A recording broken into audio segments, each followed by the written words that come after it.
KP classes dedicated to excellence. Hi everyone, today we'll be discussing the CGPSC paper of 2019. So in that we will be discussing the 100 questions that appear in the planning part. Okay, so we'll go through each question briefly, and of course some subjects are not covered, so you will study about some of the things in those upcoming subjects like urban planning theory, etc. So I'll just share my screen, but do your best to try and answer each question. Okay, and so what I want from your side is, while I present you with the question, you should answer or at least make an educated guess about the question, and then we will briefly discuss on the answer. Okay, and while I'll also try to guide you through what are the specific areas to study in terms of that question itself. Okay, so I'll just share my screen. Let me know if the screen is visible to you and if the audio is clear. Okay.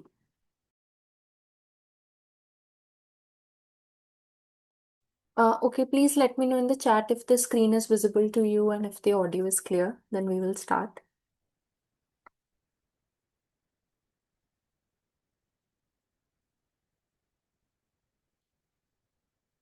Please answer in the chat because this has to be an active session from your side also.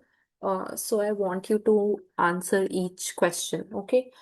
We have not, obviously, we have just started with the course, but try and answer because sometimes very general questions get asked. Please reply in the chat because I'm not knowing that whether you can hear me or not.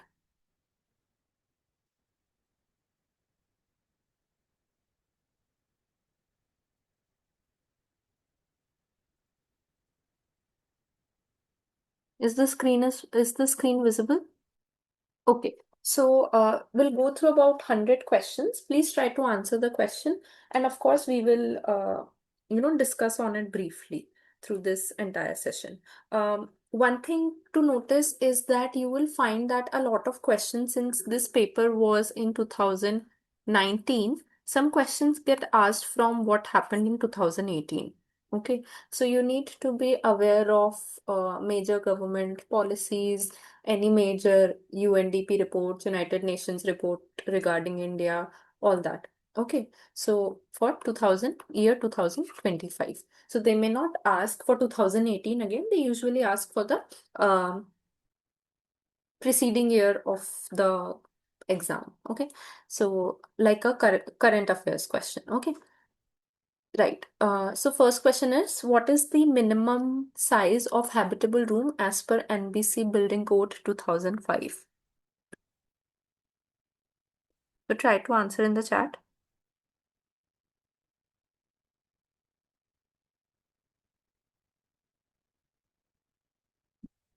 Yeah, it is 9.5. Okay. So as far as this is concerned, National Building Code, we see that NBC 2005, 2016, a lot of questions get asked in terms of this minimum habitable room size, minimum heights. Okay, this question has been asked again and again in different state examinations. So please remember this. I'll show you the table. Yeah, so the area is 9.5 meters square. Here, when it is not mentioned, so there are two different columns in this, in which there are different components of the building, like habitable room, kitchen, pantry, bathroom, WC, combined bath, and WC store. Okay, in this, they have two columns. First for plot size up to 50 meters square, and second for plot size above 50 meters square. Generally, in the question, they won't mention the plot size. So if the plot size is not mentioned, you have to go through this table. Okay. Generally, it is asked from this particular column, but you should also remember it for this column as well. Okay. As far as like the important ones are concerned, I would say habitable room, you should know area, width, height, like for this column as well. Kitchen, of course, you should know area, width, height. Pantry, usually, like I would say you should know the entire table, but still I am highlighting on the basis of which ones are most important.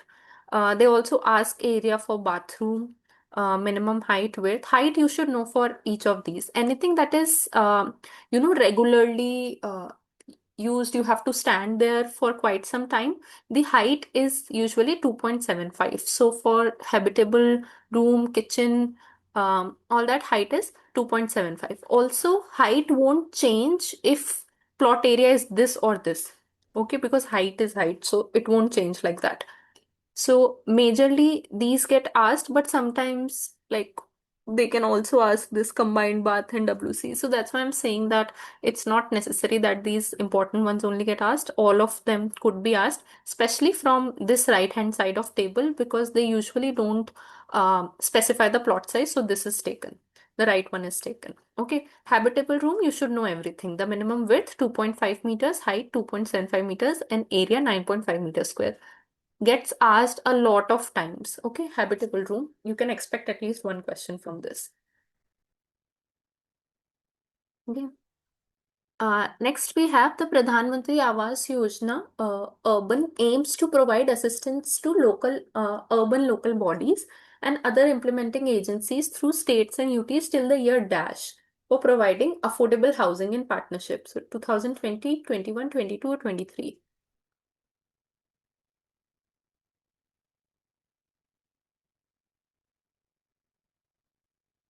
Yeah, so the answer for this is 2022. Okay. So this question paper is from 2019, right? So till then, the basically the target year was 2022. Later, it was shifted to 2025. Okay, so the original question period was up to March 2022, which has been extended till December 2025. Okay.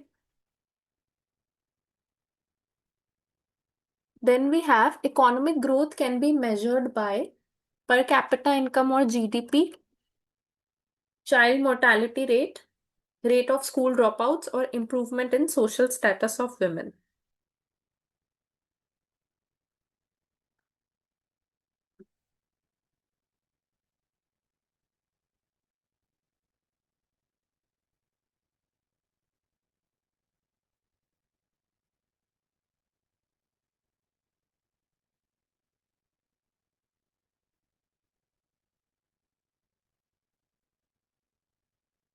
Yeah, so this is very simple. Economic growth, child mortality rate tells you about maybe health condition, but not economic growth. Rate of school dropouts would negatively tell you about education. Improvement in social status of women totally tells you about women standing in society in that particular country. Okay, when we are talking about economic growth, we need some solid indicators on the basis of output of a nation. Okay, capital output of a nation. So which is given to us by either per capita income or GDP. What is the full form of GDP? Okay, I've written it here. So GDP is basically your gross domestic product, which includes all of the finished goods and services in monetary terms, which has been accumulated by that country in that year. Okay, so that is your gross domestic product. So in this question, you can clearly see that even if you do not know the answer, they are not asking you a very difficult question in terms of, let's say if the options were per capita income, GDP, GNP, then it becomes difficult for you to answer. But they have clearly given three other options which are not remotely related to, which are not directly related to economic growth. Okay. Then we have which one of the following is not a primary rating system for green buildings in India?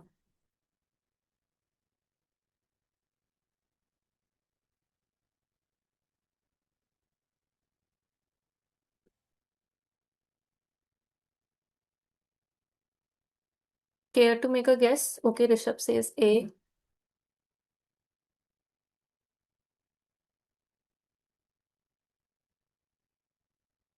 Okay, IGBC does certifies green building, even though it's a council. So BEE is your Bureau of Energy Efficiency. When you see your appliances and they have a rating, like 3 star, 3 out of 5 stars, 4 out of 5 stars in AC ratings, refrigerator ratings. So all that is given by a Bureau of Energy Efficiency. So they are responsible for creating standardized energy equation for different appliances and rating them accordingly. Whereas IGBC, Griha, and LEED are all working in sustainable building aspect. Okay, and IGBC does rate buildings also. Okay, so BEE is the correct answer in this. They develop standardization for rating appliances and not buildings. So IG, and you should remember full forms of all these things. So BEE is your Bureau of Energy Efficiency, IGBC is your Indian Green Building Council, Griha is Green Rating for Integrated Habitat Assessment, and LEED is Leadership in Energy and Environmental Design.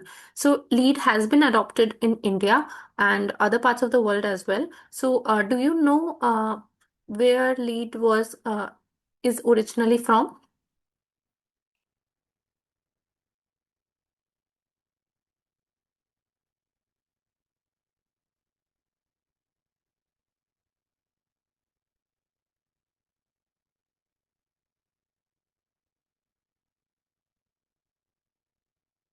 There is a lead Australia, but I think there is. But Australia uses something called, it ends with a star, I'm forgetting. Um, does anybody know what Australia uses?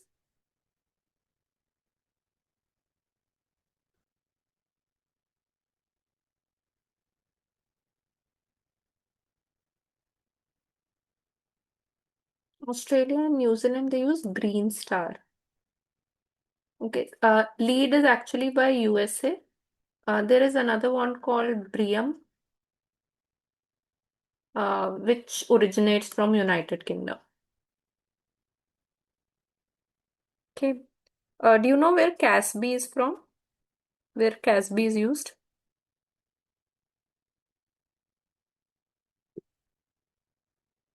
Yeah, Casby.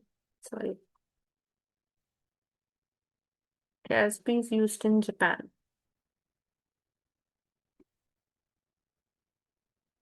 Next, as per Census of India 2011, which are the top three states with maximum percentage of urban slum population in India? So Maharashtra, Andhra Pradesh, and Tamil Nadu, Maharashtra, Rajasthan, and Odisha, Bihar, Uttar Pradesh, and West Bengal, Gujarat, Jharkhand, and Kerala.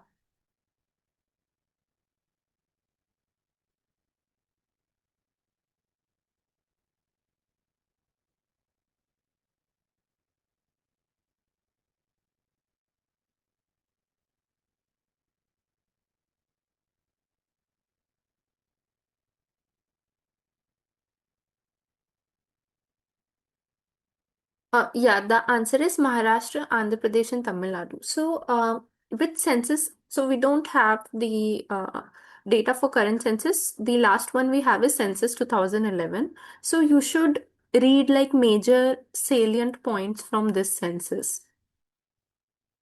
Okay. Salient points like which state has the highest slum population, which how much percentage is rural population in India, how much, so the rest would be urban population, how much percentage is urban population in India. Okay, so you have to read all that. So does anybody know how much is urban population percentage?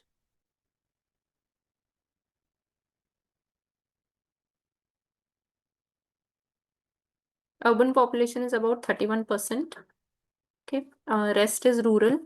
Uh, so when we're talking about urban slum population, Maharashtra had the greatest amount of uh, slum people, number of slum dwellers, and it constituted about 18% of the total slum population in India.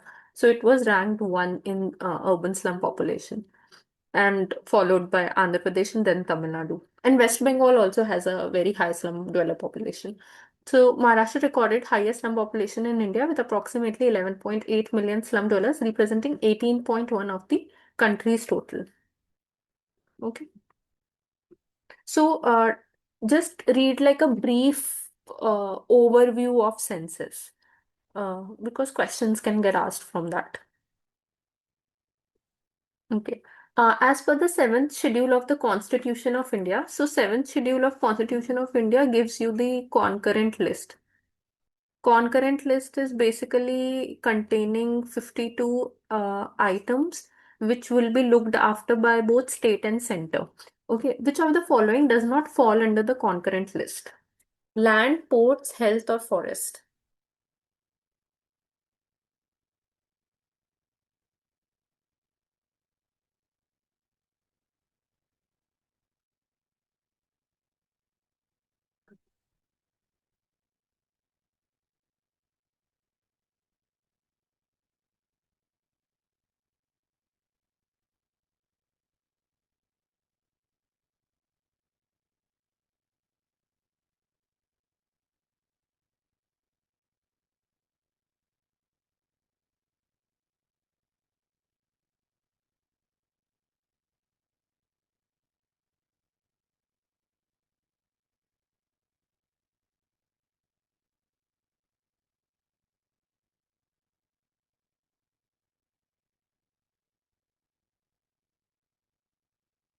It's land. Land is not there. So there were 47 items. Currently there are 52 items. So just go through that list, which is list 3 of the seventh schedule.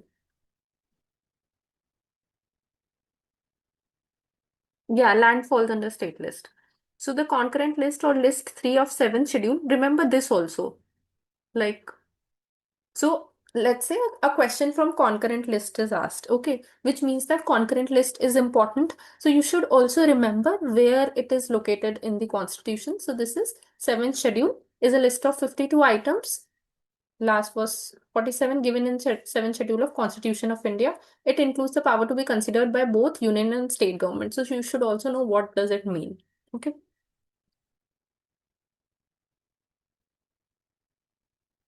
Then we have external economies of scale depends on.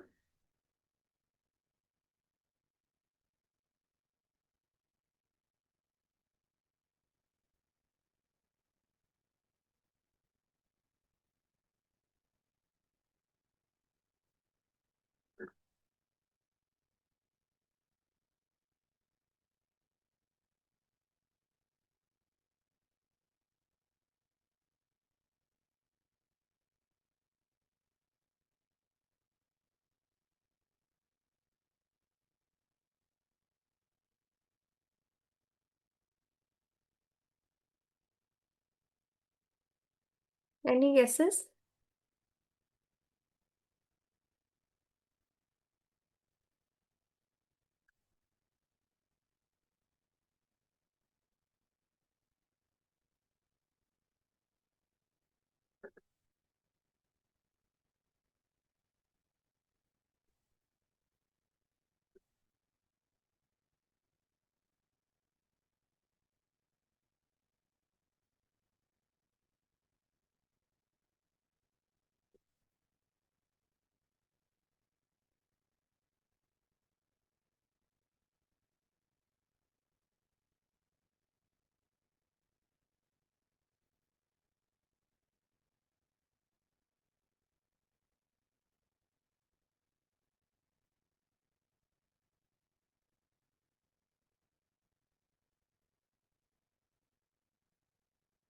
So it's basically external economies of scale is basically like when we are producing, we are so let's say if we produce 100 items as compared to when we produce 1 lakh items. So 1 lakh items when they are produced, the scale is larger, so the per product cost is very less for us.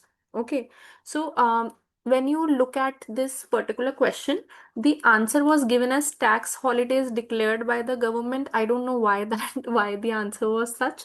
According to me, it should be machine patents developed by a company for mass production. But please look into, like, write down this particular question and see. Maybe they wanted like external economies do not depend on, because tax holidays just doesn't make sense. Okay, so machine patents developed by a company for mass production. Mass production will actually um, heavily affect economies of scale. So write down this question and try to search on your own for this. Then later we can discuss. I'll also search more on this.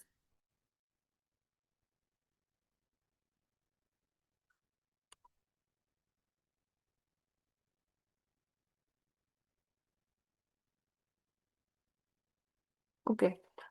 Next, which one of the following statements is true regarding the spatial structure of a city? Commercial activities are concentrated in core area called Central Business District.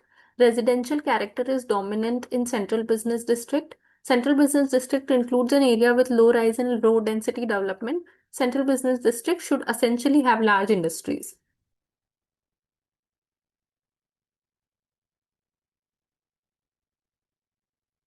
Okay, most of you have said A. Rishabh had said D. Okay, so firstly, let's try to eliminate answers.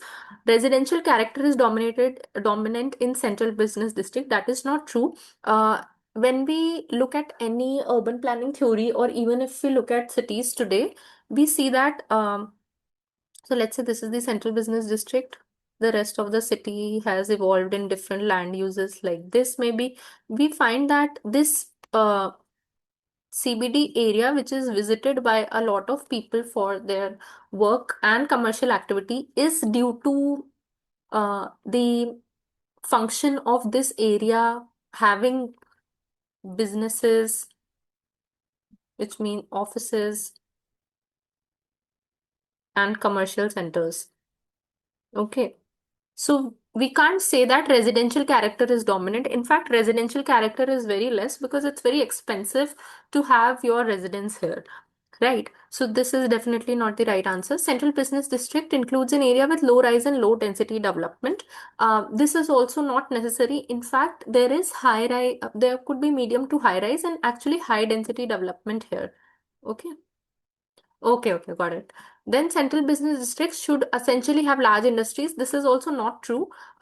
Industries could be located a little bit outside of the central business district, and the product could come into the district, but essentially industries do not have a place in central business district. Okay, so commercial activities, even if you do not know the answer, they have given you the full form of CBD here. It's saying central business district. Business means some sort of commercial office activity is happening here, so you can make an educated guess also. So the correct answer here is commercial activities are concentrated in a core area called Central Business District. So here I have just put the diagram for, do you remember which urban planning theory this is?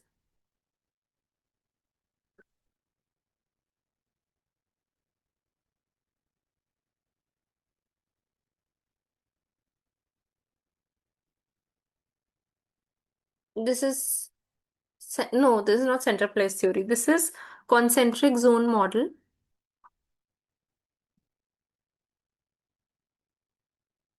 by Ernst Burgess. So in any of these urban planning theory models, whether concentric zone model, sector model, you'll see that there is a nucleus in the form of central business district, and all of the other activities are either forming a sectorial pattern in terms of land use, or they are making concentric rings, uh, where different rings in this particular theory represent different land use. So here we will have factories or industries, and it could also be called a transitional zone, where people are living who are working in the central business district and who can't really afford to commute a larger distance, let's say from the commuter zone or middle class housing. So here, all the business of that particular city is concentrated. Sometimes what happens is sometimes mostly these concentric rings does not form in a city. Sometimes they form in the way of a transportation line. Like let's say there is a railway line here, so it would form like this. Zones would form like this. Sometimes what happens, one nucleus is not enough, so there is a minor district that comes up somewhere else because it is getting too far for the people from here to reach here. Okay, anyway, in any which way, yeah, multinuclear theory. So in any which way, what happens is CBD or this business district area is somewhere the commercial activities are concentrated. Okay. What was the India's Human Development Index in 2018 as per UNDP? 128, 129, 130, 134. So basically, Human Development Index, they give you a ranking with whatever 189, 190 countries we have. So India ranks pretty poorly every year. So what was the rank in 2018?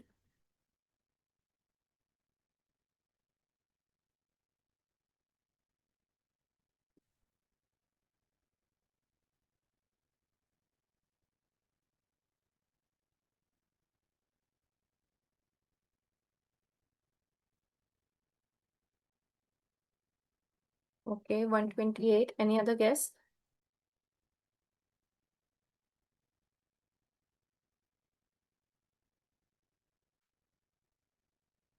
The problem with this question is the options are very close together. So if you know, you know. Otherwise, if you know what Human Development Index is and they give you option like 25, 97, 130, 182, you can make an educated guess that where India would lie. But the options here are too close. So if you have read about it, it is helpful. Otherwise, it would be futile for you to attempt the question. So the answer here is 130. Okay. So it is ranked among all the countries that we have. So UNDP does this ranking. Okay, so this is wrong here. So this is 130th out of 189 countries. Okay, according to UNDP report 2018. But now 2018 doesn't really matter to us. How they ask question is they'll ask you about 2025 if they want to ask a similar question. So according to UNDP's Human Development Report, again in 2025, India has ranked 130th again out of 193 countries, an HDI value of 0.685. So these two things you remember. Okay. As I'm saying, that I don't know. That you'll have to check. But maybe somebody got independence, some border issue. Okay. Right. So while we are discussing these questions, you'll see a lot of 2018 questions have been asked. So what you need to do is just 2018, 2019 questions have been asked. They also ask about Niti Aayog, which is 2015. So they may not ask about Niti Aayog per se, but something that has happened recently. Okay. That is the case with, let's say, your 50 marks Chhattisgarh state questions as well as this planning aspect. Okay. Then we have environmental planning for urban areas does not look after concerns in social and economic development, flood zone assessment, urban biodiversity, concerns in coastal development.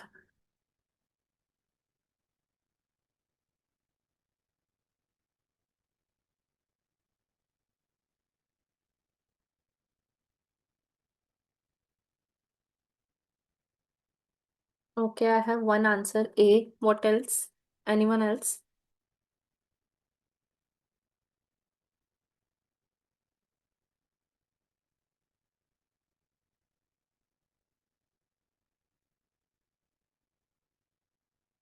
A. Okay. So flood zone assessment could be done for urban areas if that is an issue. Urban biodiversity, definitely. If the urban area lies at a coastal region, for example, some a city in Kerala, they would have coastal development concerns as well.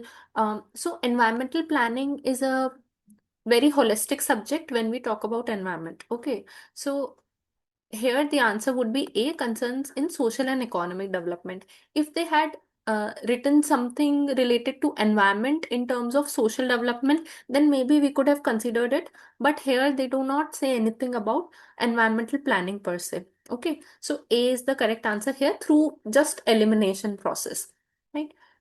So concerns in social and economic development. Environmental planning concerns itself holistically with different facets of environment within planning. So it is not to say that social development may not be included, but the way the option has been written, it does not imply any sort of environmental planning in that aspect, up, unlike the other three options. So we'll select A here.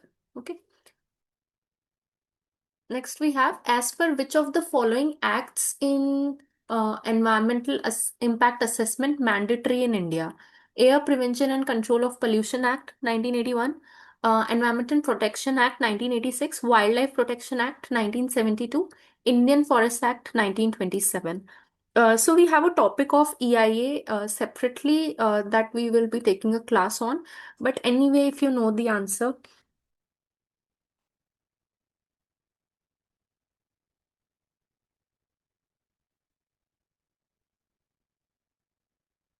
okay, Nirmay says B.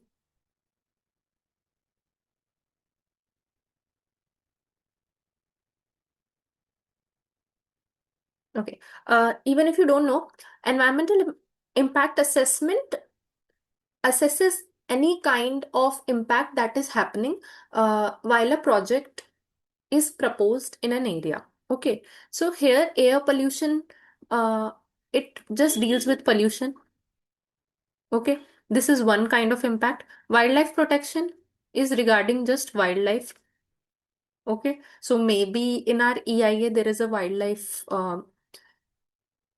maybe the project is detrimental to wildlife. It could be there. This deals with just forest. Okay.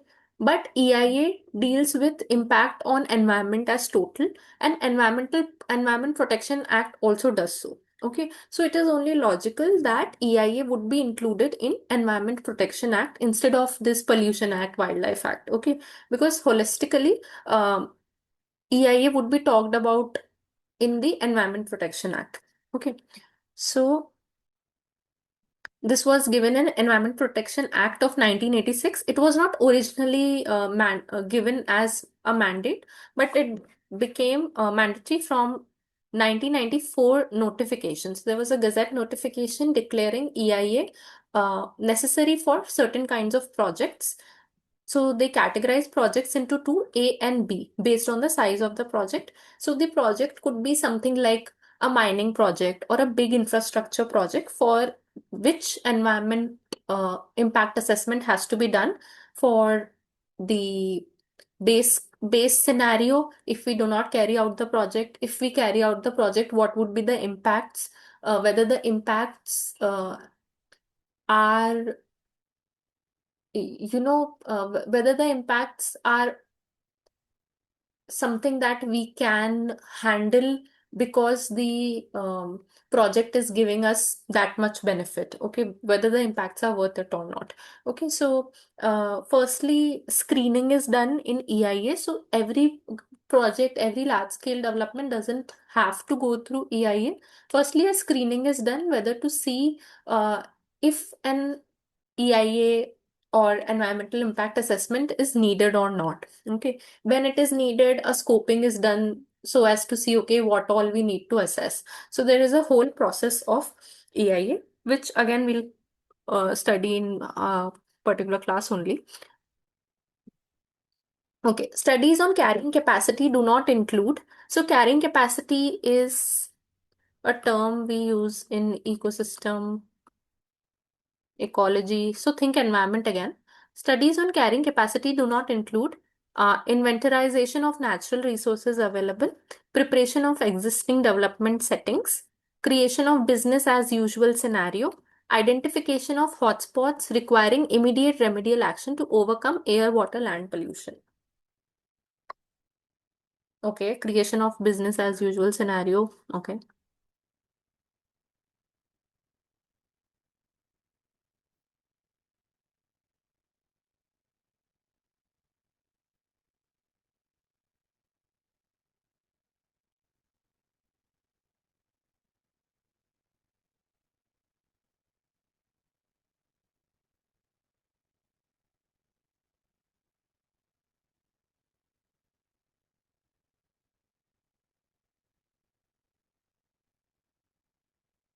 Okay, let us consider that we are trying to see carrying capacity of an ecosystem in an EIA setting.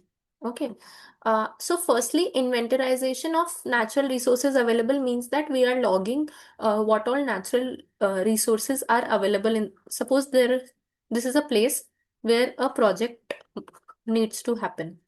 Okay, let's say a mining project. Okay, this is a ecosystem.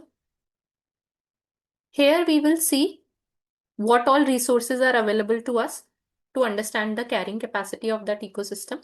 Okay. Whether this project, what happens if we do not have a project here, which is a creation of business as usual scenario. So we will also see that. Okay. Uh, with respect to project or apart from the project itself, we'll also see different hotspots if there is degradation in this particular ecosystem. Okay, because that would mean that the carrying capacity of that ecosystem is reduced because of some degradation that is happening in the ecosystem. Okay. um, so here, preparation of existing development settings like this doesn't make sense at all.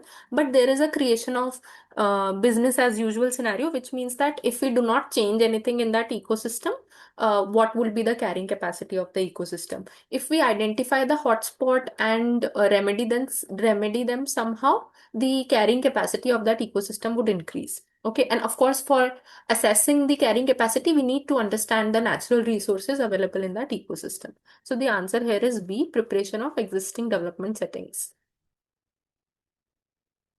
Okay.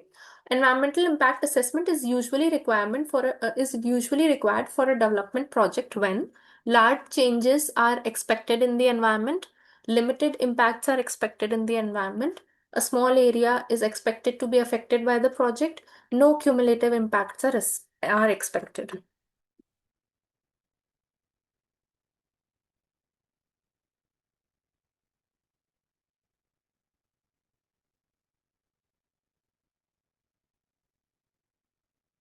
Okay, two people have said A. What about the rest? Yeah, so this is A. This is what I was talking about, the process of screening. Screening in EIA basically tells us if EIA is required or not. Okay. When will we require EIA? When we are expecting that, okay, this project may be detrimental to the natural resources or the natural ecosystem available at that project location. Okay. And not even at that project location, maybe in that vicinity of the project. Okay. So only when medium to large changes are expected, then only we will do EIA. That is how the screening is categorized or built in the system. So this doesn't make much sense that limited impacts are expected, small area is expected to be affected, no cumulative, then why are we doing EIA? Then we can just approve the project. So of course the answer is large changes are expected in the environment. Okay, so EIA projects are mandatory systematic evaluations of potential environment, social, and economic impacts of proposed development, such as infrastructure, mining, power plants. So these are considered very big projects that could affect environments in which they are proposed before they begin. These assessments aim to predict impacts, propose mitigation strategies, and facilitate sustainable development decisions. So if there are any ways in which we could mitigate whatever impacts are there through usage of some alternatives or maybe proposing the project somewhere else in terms of infrastructure. For mining, we can't do that because for mining, the project location is the deciding factor there. But when we do EIA, we also propose alternative mitigation strategies to minimize impacts. Okay. Which of the following statements is true? Land use plan and environmental impact assessment are same. EIA is intended to be rational and comprehensive assessment. EIA is a time-consuming process, is mandatory for all projects.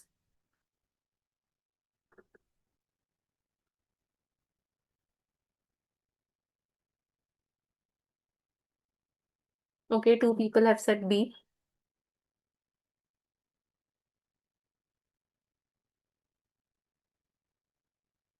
Okay, obviously land use plan and EIA are not the same. This is ridiculous.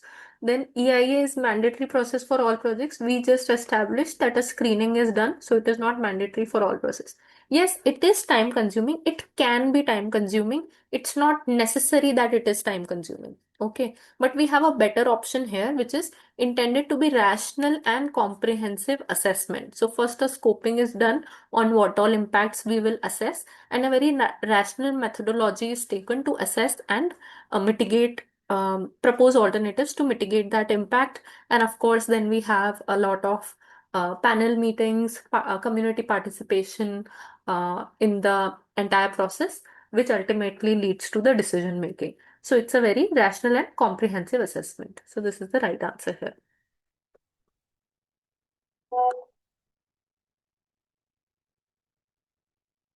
Okay. Which of the following is not an effect of global warming? Melting of glaciers, rising in sea levels, shift in seasons, urban heat island.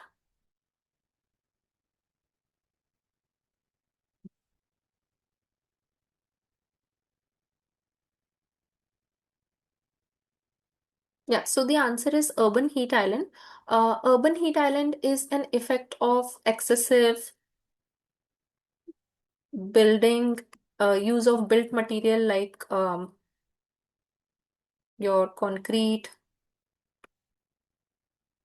cement, pavement. So these material actually reflect back heat in the environment instead of whatever softscape and plant material we have, which can actually cause cooling.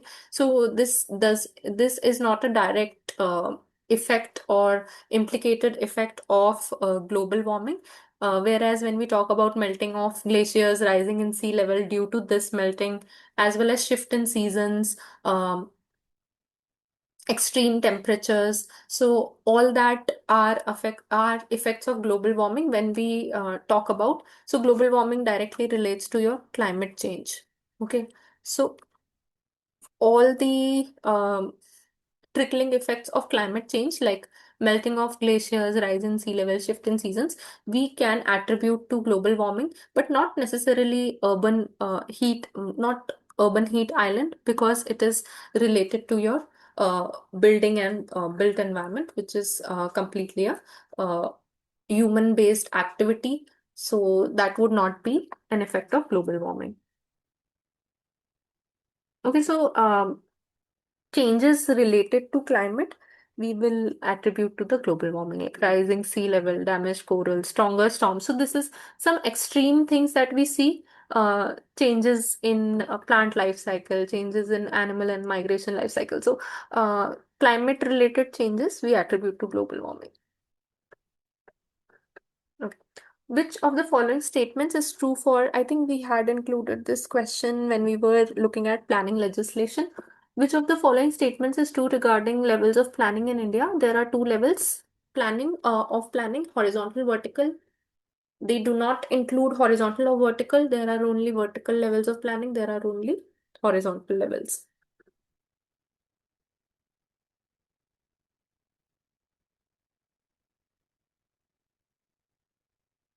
Okay, so there are both levels of planning, horizontal and vertical. So let's say we have local self-governance, where we have your, so we have your local self-governance, we have your state, we have your center, Within this also there could be three different aspects.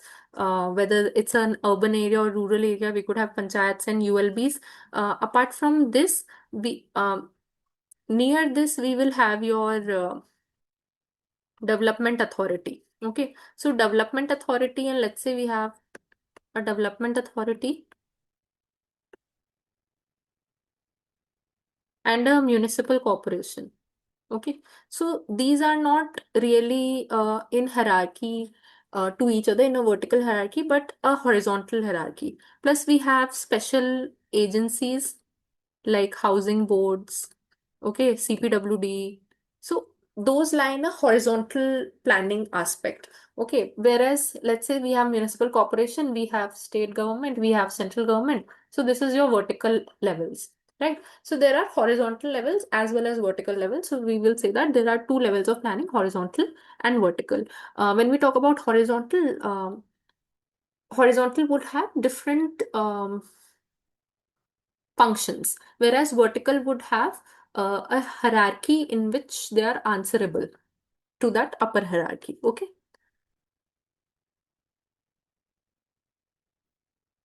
Which one of the following is not an urban structure model? Concentric zone theory, sector theory, multi-nuclei theory, or herringbone theory?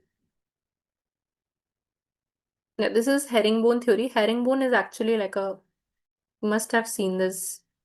This type of pattern is actually called a herringbone pattern. This. Okay. There are three urban land use theories. So concentric zone model I'd already shown you there. Sector theory depends on when we take into account any major transportation line. Multi-nuclear theory is again, as I had said, when multiple nucleus in terms of smaller business district also evolve in a city. So concentric zone model, wait, I'll show you the models as well. So this was given by Ernst Burgess. This is a sector theory where there are not concentric rings, but here the land use develops in forms of sector because realistically, planning or settlement of things happen along transportation lines. Here they do not consider transportation lines, so this becomes a slightly primitive model. Sector theory, can anybody tell who was it given by? We will study this in detail when we are studying urban planning theories. So I'm just like briefing you about it a little bit.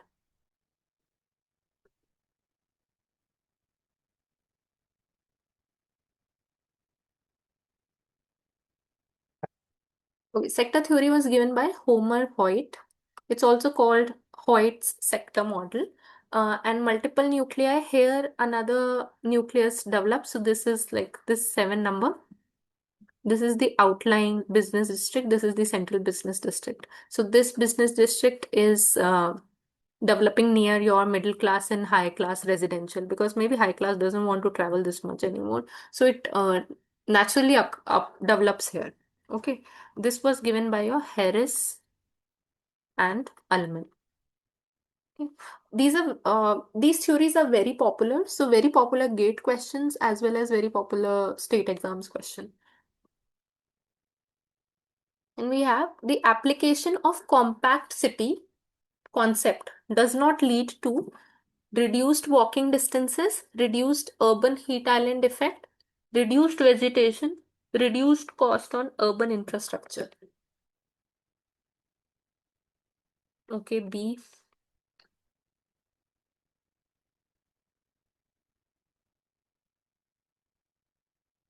Anyone else? B. Okay. So let's consider a city like this where there are these roads and there is a little bit of urban sprawl. Okay. So of course, to go from here to here, the walking distances in a city with urban sprawl would obviously be more, and these distances won't be walking anymore. Will have to depend on your vehicles. Okay.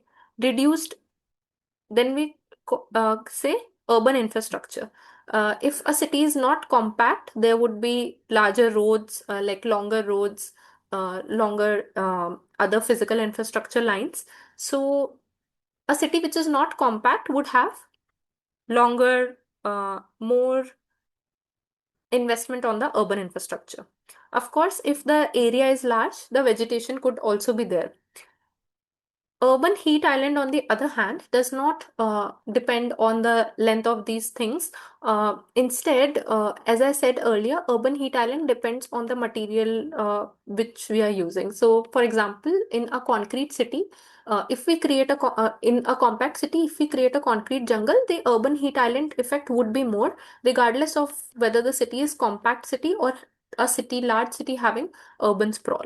Okay. So the correct answer here is reduced urban heat island effect. So we can't guarantee that it would reduce urban heat island effect in any way. Okay. So a compact city often leads to reduced walking distances, lower infrastructure cost because the infrastructure is not that elongated, and often reduced vegetation due to higher density. And we have, which among the following gave the theory of advocacy and pluralism in planning?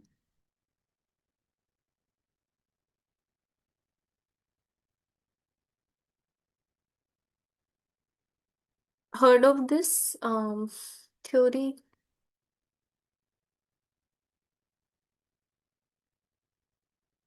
Okay, this is a slightly niche question. This was given by Paul Davidoff in 1960s. Okay, advocacy in planning, you would know that where planners uh, advocate for the community participation and um, advocate for the planning to be included for the marginalized people as well as the weaker section of the society. So that is called advocacy planning. Okay, so is a theory promoting democratic inclusive urban planning where professionals represent diverse, so professionals are your urban planners who are representing weaker section, they are advocating for them.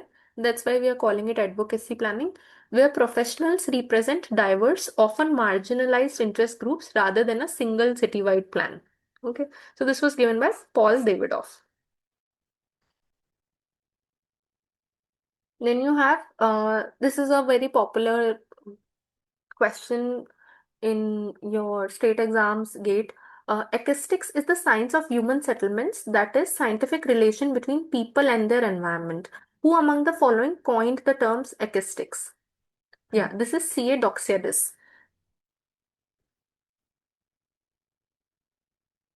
Do you know which city was planned by C.A. Doxiadis?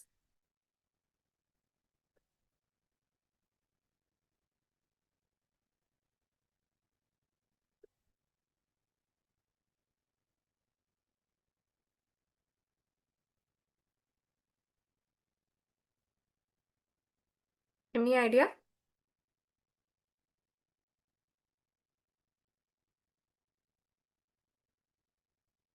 Nah, Tel Aviv was planned by Patrick Geddes. C.A. Doxiadis planned Islamabad. Okay. So acoustics is a science of human settlements. Okay. He firstly he has given like 15, 16 names for different uh settlement size on the basis of settlement size. So firstly we have man, then we have Necropolis, which is a dead city. Then we have Ecumenopolis, which is the entire earth. Apart from this, he has also divided different elements within acoustics. So acoustics has 5 elements. Okay. So there are primary elements, secondary and tertiary elements within that 5. So firstly, primary element is the man. Without man, since it's the study of human settlement, without man there is nothing. So we have primary, which is man. Then we have secondary, nature and society. Then we have tertiary, which is network and shells. Okay, so there are 5 different elements. Again, I'm just briefly telling you this. This would be included in your urban planning theory, obviously.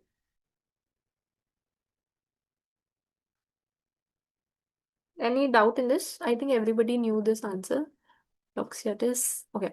Who among the following gave the concept of survey before plan? Patrick Geddes, Louis Mumford, Christopher Wren, Eugene Haussmann.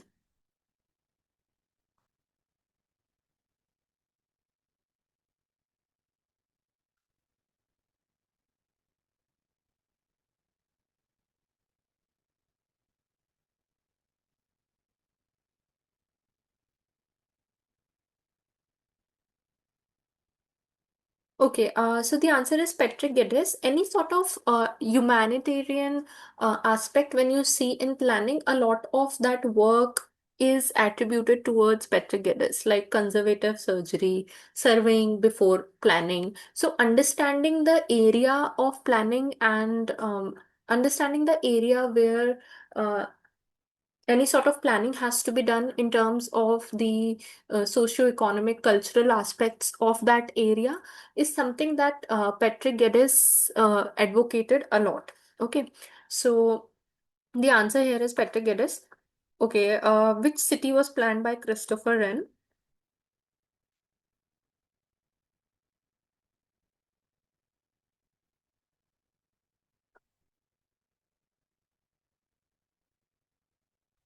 He planned London.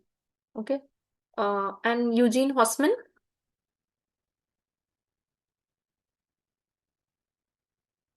was Paris. It's called Haussmannization of Paris. Okay, so the answer is Patrick Geddes. You should know that he was also a sociologist, so all his planning comes from that aspect as well. So he's called the father of modern town planning. His other works include conservative surgery. So we don't remove everything from an area. We see it as an area of potential, even if it's slum or areas where only a little could be protected, we need to protect that as well. Then we have Gedesian triad, in which he theorizes about work, folk, and play, how these things work within each other. Conurbation is a term that he coined for different cities located near each other. Survey before plan, regional survey is also given by him. Outlook Tower is a tower in Edinburgh. On the top of which we can like actually have an observing deck. So this is one of the first observing deck where we can observe the entire city of Edinburgh. Okay, so in today's world we see like we can see an observation deck on Burj Khalifa, or let's say in Singapore uh, S- Marina Sand Base. But Outlook Tower was one of the first one to have this concept of actually looking at a city from this point of view. Okay, then Tel Aviv master plan was given by him, and I think we discussed in one of the classes that Indian town planning reports were given by him, which led to the formation of different this Bombay Town Planning Act. Okay, a 20th century problem emanating from rapid urbanization of cities, uh, rapid urbanization of areas surrounding a city, which eats up the remaining adjacent rural open spaces, is called urban sprawl, advocacy planning, sustainable land use, or green belt. Okay, so firstly, we know that it is a problem. Okay, all of the things that are listed here, three are not problem. Advocacy planning, good, we should do it. Sustainable land use planning, again, good. Green belt, something that is good. Urban sprawl is something that actually ruins like uh, these open spaces in rural areas get um, eaten up by the urban areas. So urban sprawl is the correct answer here.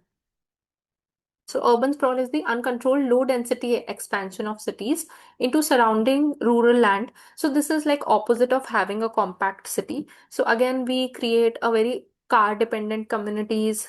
We have the segregated land use and high infrastructure cost. So this is totally opposite to having a compact city. Okay, so for example, in this, these are little urban sprawls that we are having in these areas. Of course, if even if you do not know the answer, like the technical definition of urban sprawl, you can make an educated guess by just seeing that these three things are something positive in planning and this is not. Okay. Affordability ratio for EWS and LIG housing is less than 20, greater than 20% of households' monthly income, 30% of households' monthly income, 40% or 80%. I think it should be like their signs should be like this. Because the answer they had given was 30%, which is correct. It is about 30%. So affordability ratio is basically your rent to your income. So let's say if you are earning 90,000, your 90,000 per month, then your rent shouldn't be more than like about 30 28 30,000. Okay, so generally for high income groups it's higher, but for EWS and LIG groups it should not be more than 20 to 30%. So the answer should be less than 30%. Okay, for EWS and LIG categories. So you should also remember what is affordability ratio. It is rent upon your income, rent slash EMI upon your income. Then which one of the following is a statutory document? Detailed development plan, city development plan, master plan, or local area plan?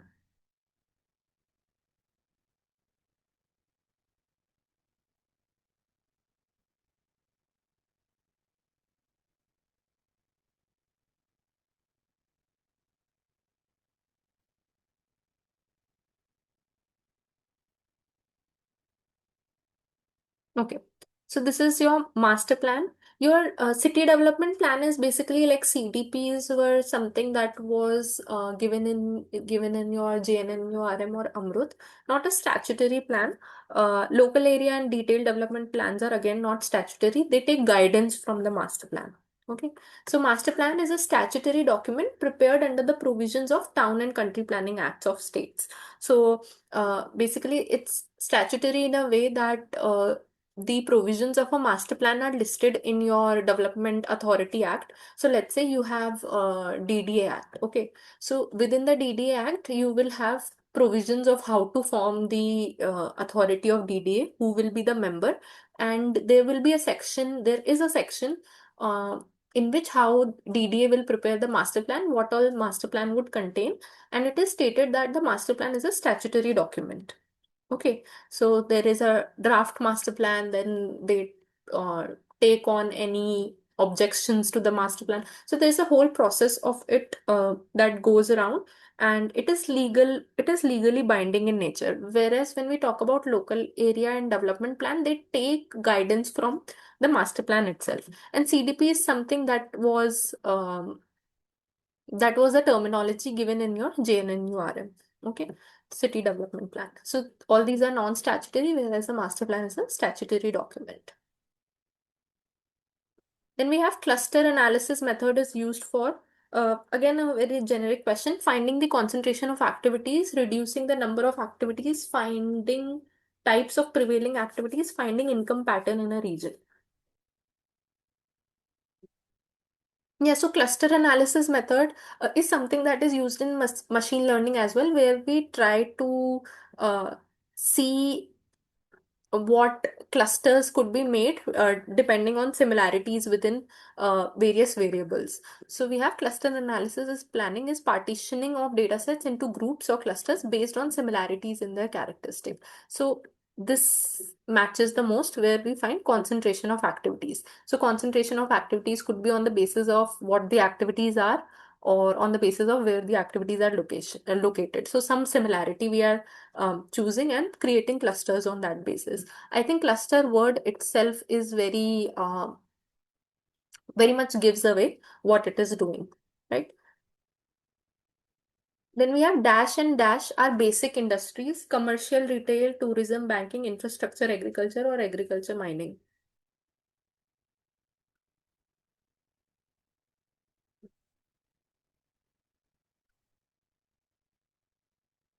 Okay, so the answer in the sheet was given to be infrastructure and agriculture, but I think it should be agriculture and mining because basic industries are industries whose output goes into other industries. Infrastructure industry, we don't know what is it. Like infrastructure industry is something that we don't say there is agriculture industry, there is mining industry. Okay, so what is the definition of basic industries?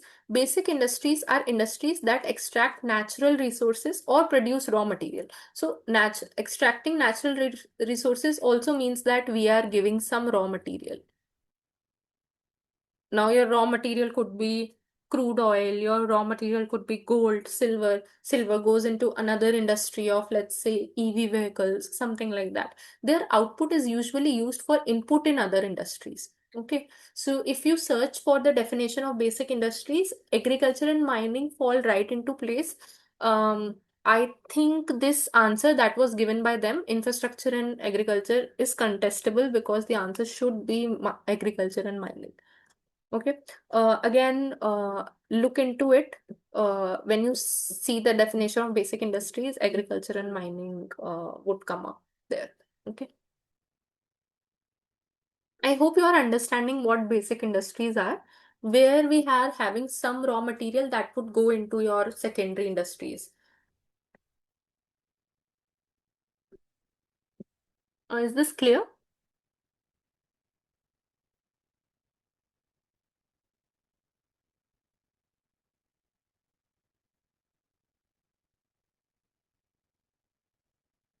Is there any doubt in this?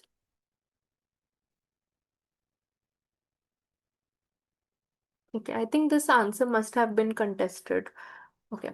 Um, An odds ratio is a measure of association between indicator and exposure, exposure and outcome, odd and even, indicator and outcome. So this is like a slightly off question that doesn't really, that's basically on your general awareness if you know.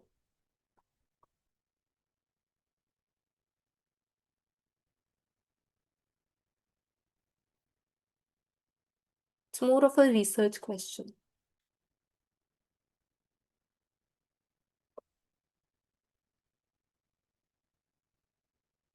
This is your exposure and outcome.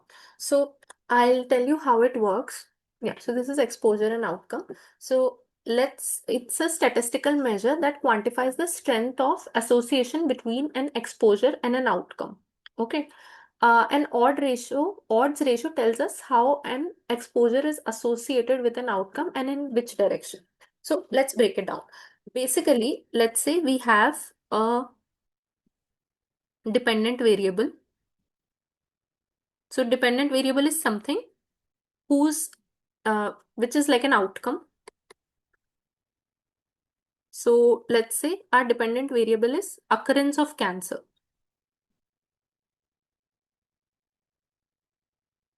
Okay. Now what we have taken as independent or exposure, we have taken multiple variables, but in a odds ratio study, we have taken one exposure like smoking. Okay. Now in this odds ratio kind of study, what we do is we take two groups. Okay. Now one group smokes. Okay. Another is a group of non-smokers. Here, for both the groups in like a cohort study, the outcome is whether how many people in this group are having cancer later on in their life. Okay. So if in the first group, let's say we have taken a sample of 2000 people here and 2000 people here. Okay. In the smoker group, we see an occurrence of cancer within 200 people. Okay, lung cancer, for example, we are taking lung cancer in 200 people. Here we see lung cancer in 10 people. Okay, so in this particular scenario, we are clearly seeing that there is a positive response in terms of exposure and outcome. So if there is an exposure to smoking, the odds of getting cancer, which is our outcome, is more. Okay, so this is in positive direction. It could be inverse also in some case. not for a smoking per se, but in like let's say in some other study. So an odds ratio basically tells us how exposure is related to your outcome. Okay, so it basically tells you about the what is the technical word for it? Like when we are doing linear regression, how much a variable is dependent on another variable. Okay, so it an odds ratio tells you that in terms of exposure and outcome. Okay, so the answer here would be your exposure and outcome. I hope this is clear. Again, this is used in research and statistics.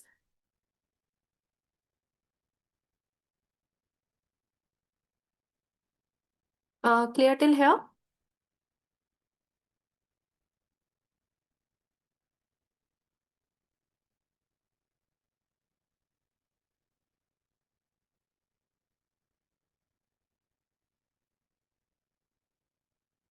Okay. Next, one of the following is not a rapid transit system used in India? BRTS, MRTS, monorail, or auto rickshaw?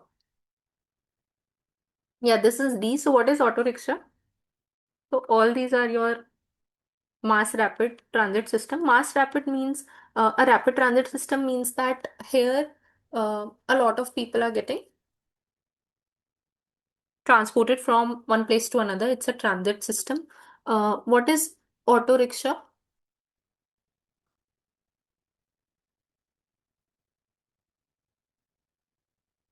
So auto rickshaw is your IPT. Full form of IPT?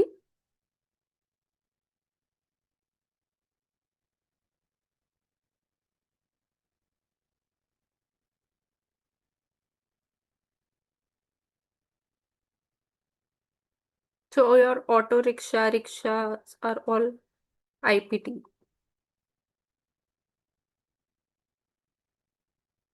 or paratransit also we can say. So this is your intermediate public transport. Okay. So this is the intermediate transport that bridges the gap between your, let's say, your private transport and your public transport. Okay. Transit-oriented development leads to increased car dependency, increased need for further greenfield development, increase in the viability of public transport, or decrease in the viability of public transport.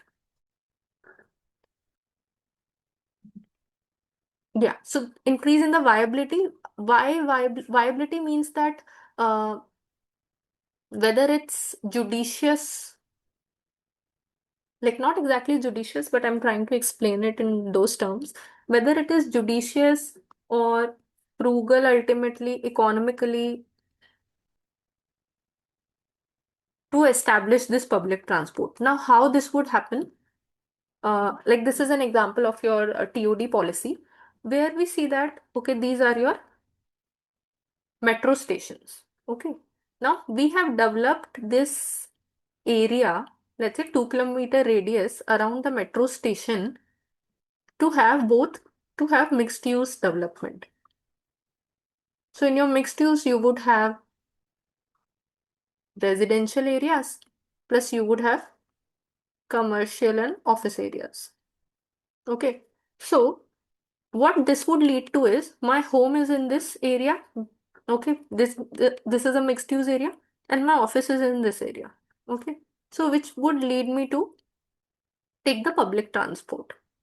Okay, because if all these are residential areas, then residential people are not going to other residential area. They are going to their place of work or their place of, let's say, education. Okay. When we mix these land uses, people travel in different ways from their work and to their home. Okay, and vice versa.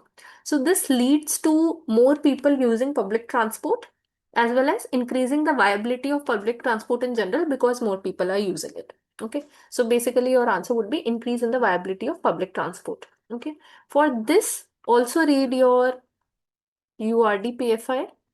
TOD is mentioned in this.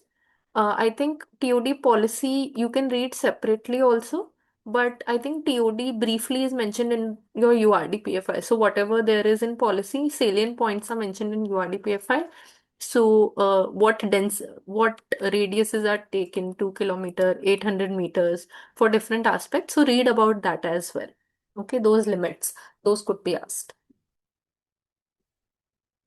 Okay.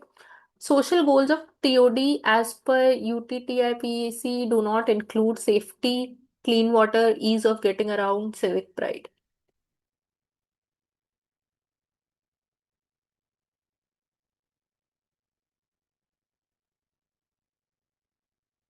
Again, rapid systems are considered to be safer. There is an ease of getting around. If things are working smoothly, there would be a sense of civic pride. So this could be a social goal.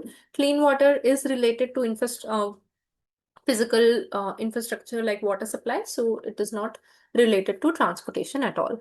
So again, educated, yes, you can make this is clean water. Here the answer is clean water. Okay, guidelines for pedestrian facilities are given in. This is a bit difficult because you might not remember all the IRC codes, but what you can do is check out recent IRC codes, any recent IRC codes that are given. Okay, this is a slightly off question, uh, which if you know, you know. So do you know for this particular one? This is a bit far-flung, this question. So the answer is A, IRC 103 2012, which is for the guidelines for pedestrian facilities, and 102 2012 is for traffic studies for planning bypasses. And then there was 112, I think, in 2011, which was for concrete bridges. Okay, so check out the list for, let's say, the latest ones or ones you feel are important. But again, this is a little far-flung for you to remember everything in this. Then if the travel demand on corridor is 15,000 people, so this is the peak hour traffic, which public transit system would you select? MRTS, BRTS, LRT, or heavy rail?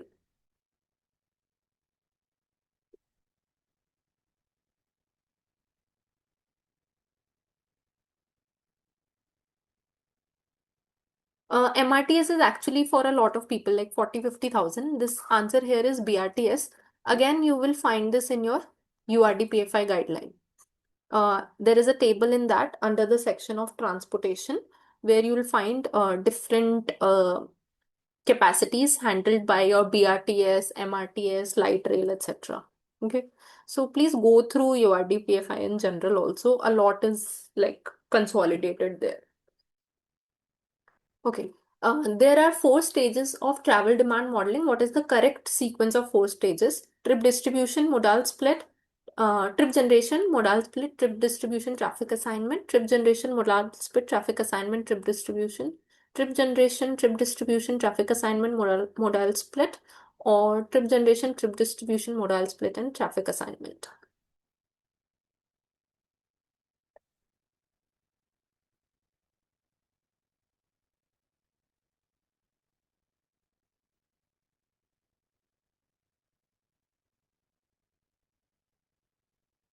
Yeah, here the answer is D. So firstly, let's say we have an area for which we are studying this for modeling. Okay, so first we will see where in this particular section how many trips are generated. In here, how many trips are generated? So this is your trip generation.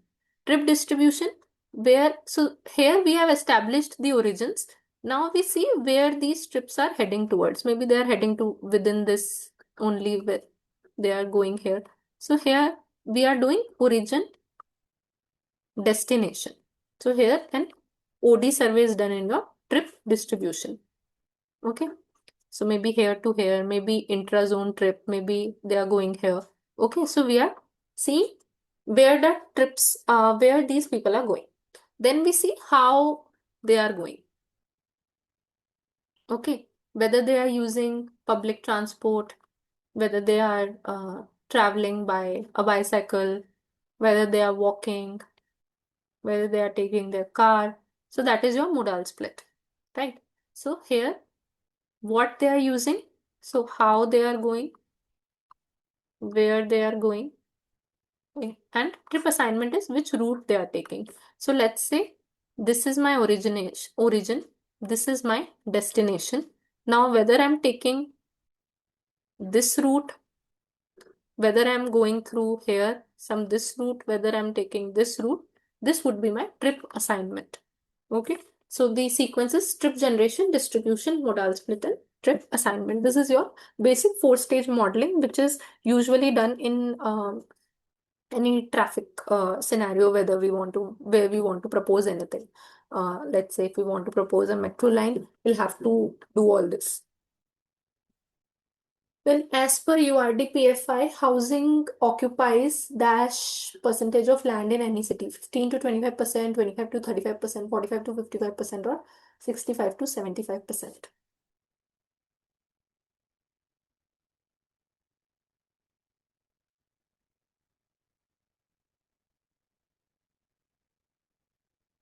Yeah, this is 45 to 55%. Sometimes there are different types of cities like port cities, industrial cities. Okay. For that, the percentage of housing, which is basically your residential, okay, don't get confused here because in URDPFI, they'll say it as residential, would differ. But mostly in other types of basic cities, we have around 40 to 50 or 45 to 55% of housing. Again, you can refer to URDPFI for this. For specific port cities, industrial cities, again, the percentage would differ. But for general, you should remember that for small cities we have, okay, this is not really visible, 45 to 50%, then 2 to 5% we have commercial, industry we have 8 to 14%, then semi-public we have 6 to 16%, transportation is usually your 10 to 20% or 10 to 18% we are having. Okay. Then in which 5-year plan was IDSMT, Integrated Development of Small and Medium Town Scheme, introduced? Fourth, fifth, sixth, or seventh?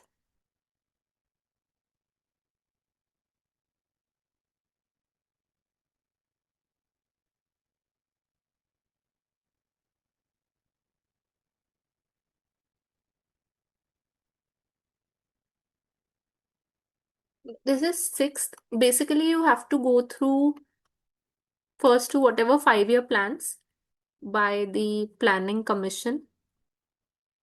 Okay. After 5-year plans, we had your Niti Aayog. Now, questions could be asked in terms of uh, what was the main aim of first 5-year plan. So it was regarding agriculture. Second 5-year plan was regarding industries. It's called a Maha Nobilis plan. Okay. Apart from this also, within 5-year plans, like when in which 5-year plans was NHP or National Housing Policy introduced? Okay, so major policy are usually listed in which 5-year plan it was introduced. Okay, so maybe I think I have that table in a particular presentation. I'll share that with you. So in terms of 5-year plans, you should know the tenure of that 5-year plan. So let's say some 5-year plan is from 1952 to 1957. Okay, so you should know which 5-year plan was during that particular time and what was the salient feature of that 5-year plan. So this particular scheme was given between 1979 to 80 during the sixth 5-year plan. Again, some guidelines that were there in 2019. Okay, so model guidelines for development and regulation of retirement homes was given in 2019. Now, why this became important? Because the paper came in 2019. So you have to go through if anything has been issued in 2025. So that way it becomes important. In recent years, what has been issued? Because when we talk about guidelines for development and regulation of retirement homes, they may not be that important throughout all the years. So this is getting important because this is something that was done very recently during that particular exam. So you need to go through what has been done in the last 2-3 years. Okay. Which one of the following is not a scheme related to EWS housing? IAY, PMAY, RAY, or SAY?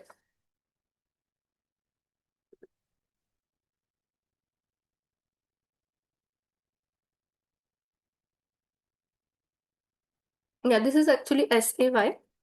So IAY is your Indra Awas Yojana, PMAY is your Pradhan Mantri Awas Yojana, RAY is your Rajiv Awas Yojana. All three deal with EWS housing in one form or another. Then we have a special purpose vehicle is a body formed to keep the city clean, a network to provide education facility, an entity that provides health facility in rural areas, a subsidiary company with an asset liability structure and legal status.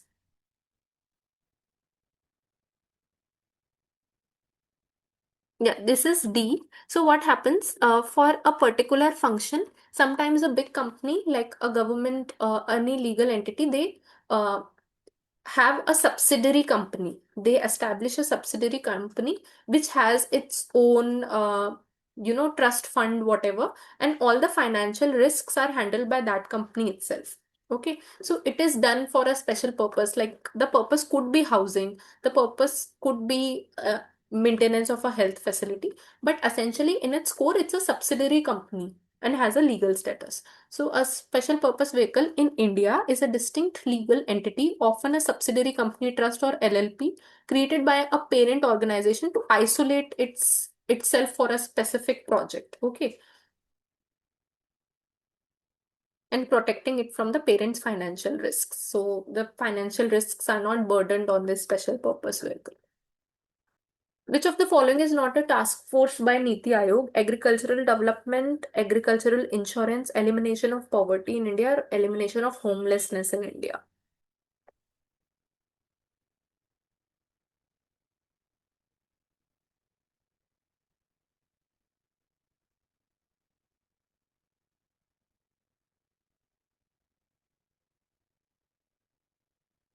Good guess, agricultural insurance, but both of these things are, like they have formed a task force on agriculture, so they do look upon that.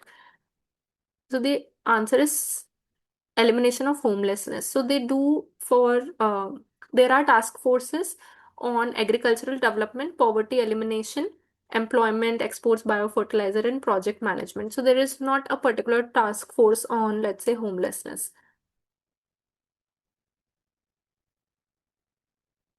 And we have which one of the following is not a national goal of the Constitution of India? This is very basic, very easy. The overall development of all castes or social groups, maintenance of green cover to mitigate climate change, reduction in the dispute among social political parties, maintenance of discipline among citizens.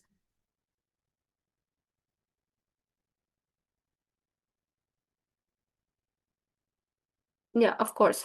Uh, So this is maintenance of green cover and mitigate climate change because Constitution does not explicitly talk about this environmental issue of climate change, whereas it talks about the sovereignty, republican aspects between cities, states, and its citizens. Okay, so this is the right answer here.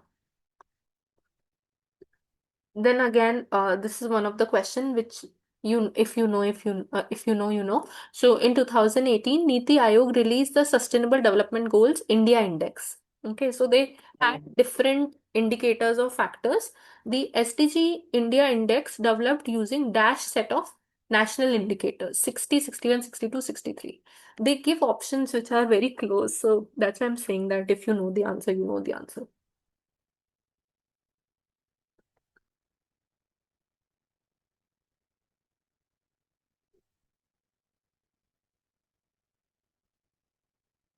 So the answer here is 62. So basically we have sustainable development goals. Okay, how many? We have 17 sustainable development goals. Okay, to make sense of them in India on how to track sustainable development goals In India, they basically divided these into 62 indicators of tracking the goals. Okay, this list was given, and different how they would be calculated. Everything was given in this SDG Index report of 2018 by Niti Aayog. Here they define 62 indicators for tracking sustainable development in India. So then they will give the report on 17 SDGs. Okay. But basically we have divided that into 62 indicators. So note this down, check out this report.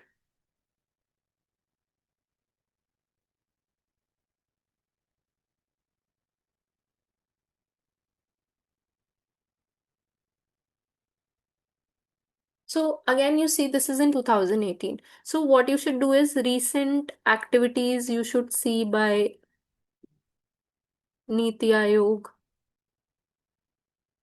You should see by MUHUA government ministry. Okay. Any recent planning norms you should see. Anything released by IRC. Any new policy scheme on national level. On state level, there are many schemes, but on national level, if anything new has come up in the past 2 years, all this you should see. Because a lot of topical questions get asked. Okay. Next we have Land Acquisition, Rehabilitation and Resettlement Act was passed in. Yeah, this is 2013. So this is your RFCT LARR only. So don't get confused here. Passed in 2013. Replaced the Land Acquisition Act of 1984. Sorry, 1894. Then we have which of the following, I think we had discussed this, which of the following is not a PPP model for infrastructure development? BOT, Boost, BET or BOOT?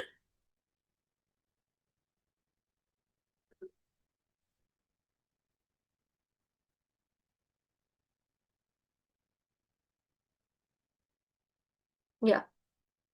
So we have build, operate, transfer, build, own, operate, share, transfer, where the profits are shared between the government and the private entity. And we have build, own, operate, and transfer. BET is nothing.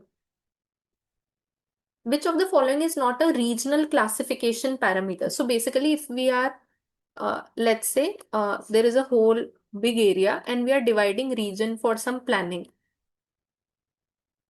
That is what the question is asking. On what basis can't we divide regions? Function, natural resources, dialect, or vehicle populations. So what is not a general classification parameter? Yeah, this is vehicle population. This is not very sane for us to divide it like that, because we will never be able to divide region in that aspect. Because let's say there is a particular city area, near that there is a rural area. So in that rural area, vehicle population would be less, and the city area it would be more. So we will never be able to coherently divide such a region.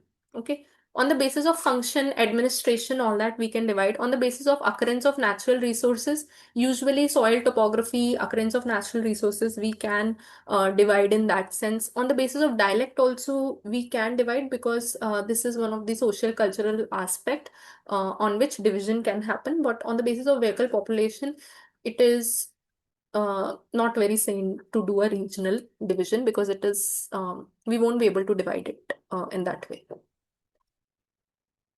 Then we have again this question we had gone through in your planning legislation class.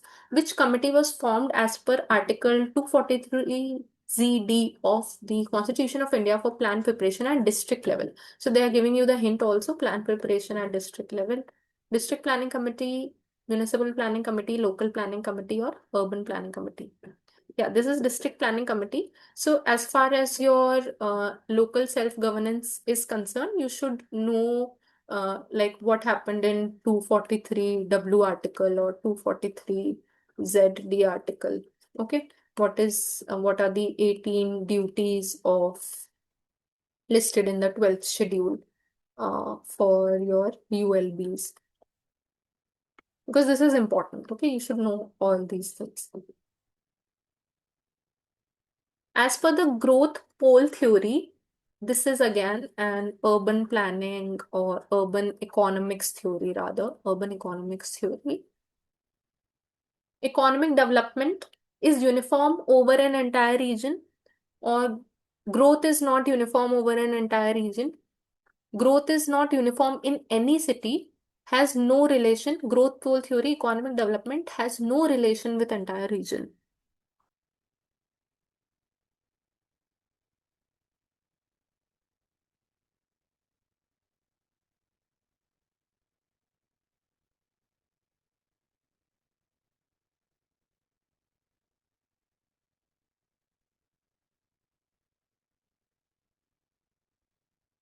Yeah, growth is not uniform over entire region. Growth pole means, what are poles?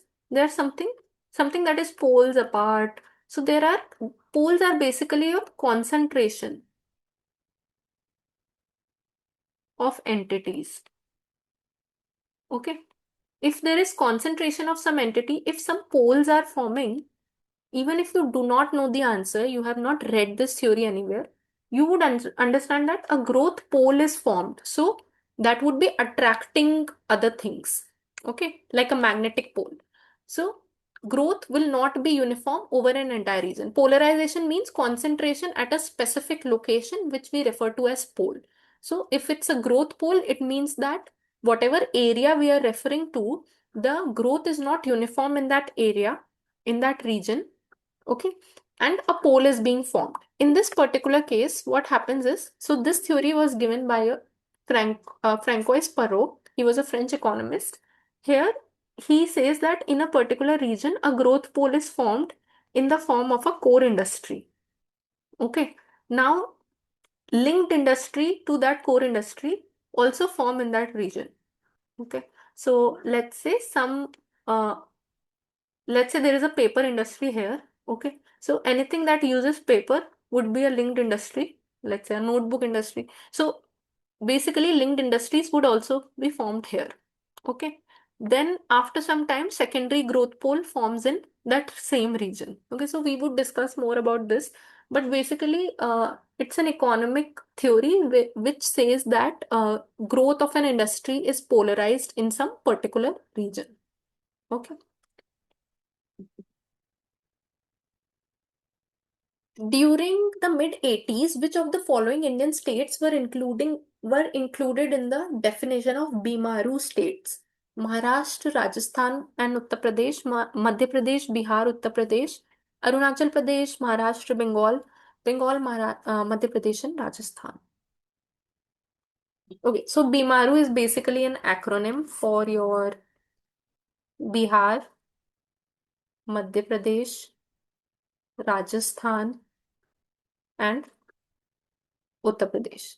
So basically, Bimaru means these are unwell or sick states on the basis of their basic human development index, basically. So the development, sociological, socio-economic development, as well as other sort of development is hindered in these particular states. That's why we are referring to them as Bimaru states. So Bimaru is an acronym for Bihar, Madhya Pradesh, Rajasthan, and Uttar Pradesh, coined by a demographer Ashish Bose in 1980s to identify states with high population growth, low economic growth, and poor social indicators like low literacy, high mortality. It suggests sickly in Hindi. Okay. Then we have which, again, I think we had discussed this. Which one of the following is not a city plan formed during the Vedic period? Yeah, this is Nageshwara. So there are 8 town plans. So there's Sarvatubhadra, Dandaka, Chaturmukha, we have Nandaka. So we have Dandaka, Sarvatubhadra, Nandevarta, Padmaka, Swastika, Prastara, Karmukha, and Chaturmukha. So there are 8 types of plants given in your Vedic period, and Nageshwara is not one of them. Then we have who among the following introduced the concept of garden city? Patrick Geddes, Louis Mumford, Clarence Stein, or Ebenezer Howard?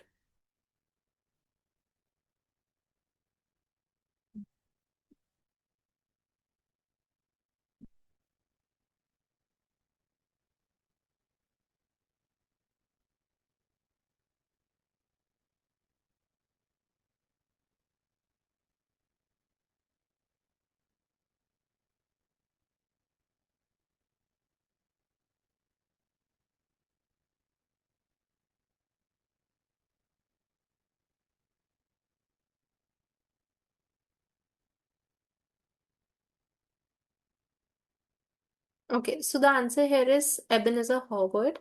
Ebenezer Howard proposed that so there are some benefits of living in the town, basically the city, and some benefits of living in the rural area or the countryside. Okay, so here we get all the amenities. Um, so there are different things offered by a town. In the countryside, we get this peace and tranquility. He proposed this three magnets diagram in which he proposed an area of town country, which will have the good aspects of both the countryside and the city side. Then he proposed this town country to be a garden city close to a major city. Okay, then he defined what would be the population of this city, how many acres of land the city would contain. So it would be around 6,000 acres with 1,000 acres with the city and 5,000 acres of agricultural belt, about 30,000 of population. So this garden city was a utopian ideal for a place having positive sides of both city and rural areas. Okay, proposed by Ebenezer Howard. Then we have the industrial era birth an important development that led to sudden growth of cities. What was the development? Cleanliness in the city, job opportunities in the city, lack of resources in rural areas, and efficient transportation system.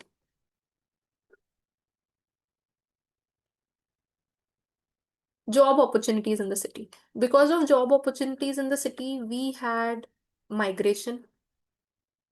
Okay. Migration led to housing problems. This also led to unhygienic residing of people, led to problems like cleanliness, okay, poor standard of living. So these were all the ills of the industrialization period, but the boon of industrialization period was job opportunities in the city. Which one of the following is not an ancient civilization? China, uh, Indus, Egypt, or Romania?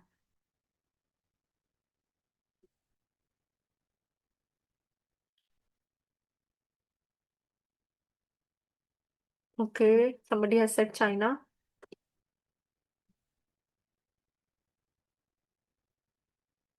Any other answer?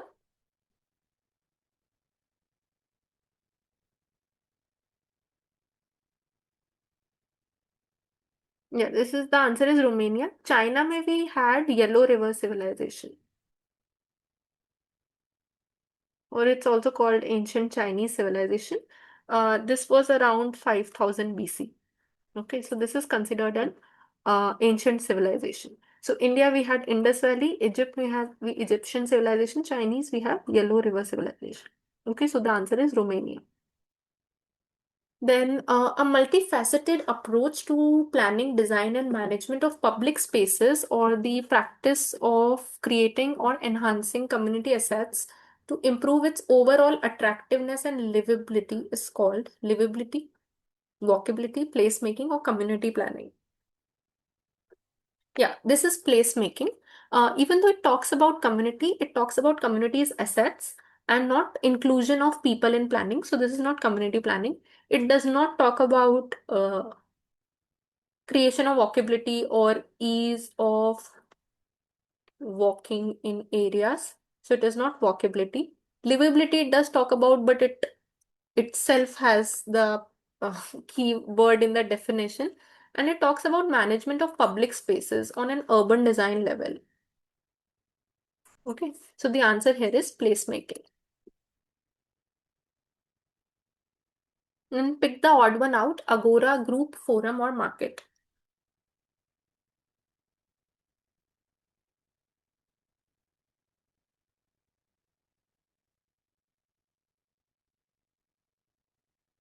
odd one out.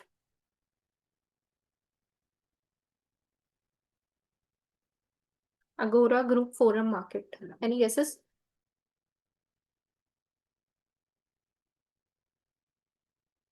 Okay, so the answer here is group. Agora, public space, public open space, had market also. Forum also. So this is Greek, this is Roman. Market is your general term. In forum also, this was like a public open space for assemblies, for markets. So these three are fine. Group is something which is ambiguously named like group of things. So the odd one out here is group. Then we have first and the only state in India to have a Department of Happiness. Again, a general question.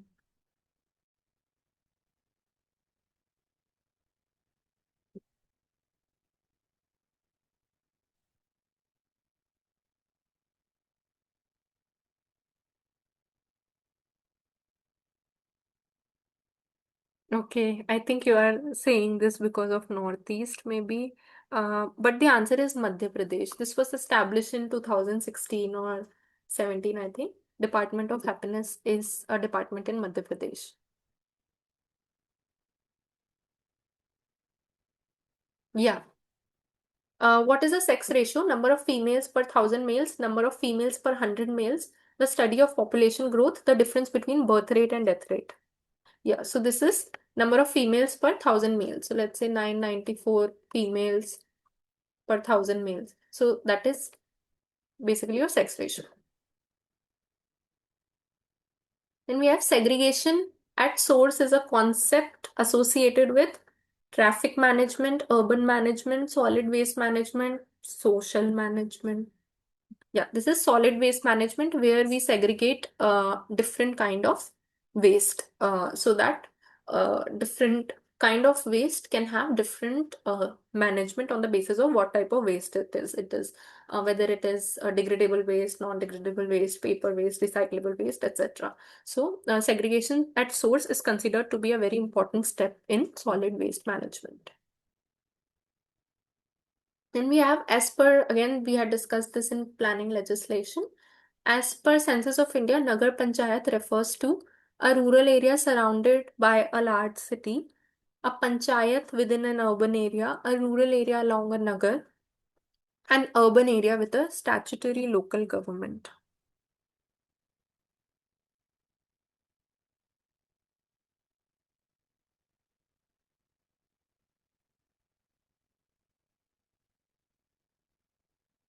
Okay, are you guys saying B?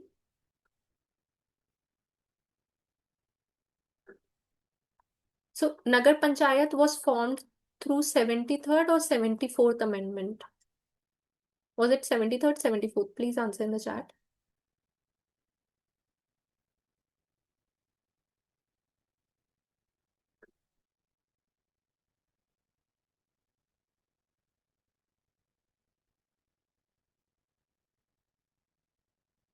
Yeah.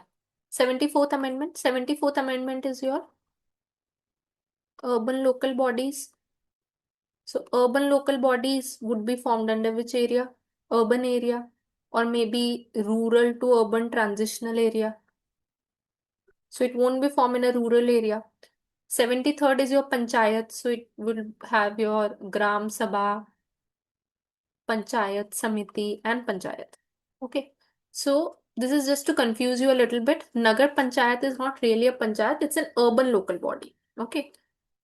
And it's a statutory local government. So it's an urban area with statutory local government. It's not a rural area. It's not essentially a panchayat. A panchayat is something that is formed under your 73rd Constitutional Amendment Act. It's not a rural area surrounded by a large city.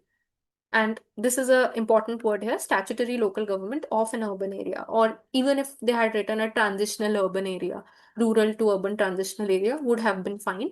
But the answer is an urban area with a statutory local government.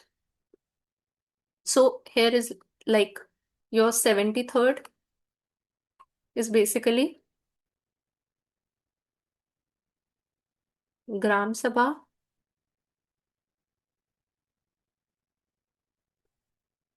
Panchayat Samiti, and your Panchayat. Okay, depending on the size of the area. Your 74th is if the area is transitional, barely an urban area, then this is your Nagar Panchayat. Nagar means your urban area. Then we have municipal council or municipality. And then you have your municipal corporation. So this is essentially urban and this is your rural. Okay. So urban area with a statutory local government. Then according to Census of India, urban area constitutes dash percentage of Indian population or dash of Indian population. So not percentage, ratio. 0.27, 0.29, 0.31, 0.33.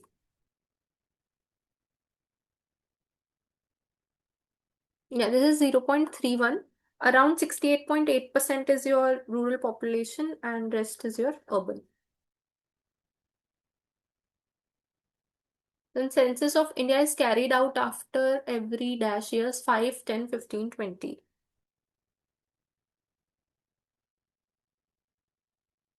Yeah, 10. Let's say if they write words like annual, biannual, decadal. So decadal means every decade. So the answer would be decadal in that case. So you should know such terms also.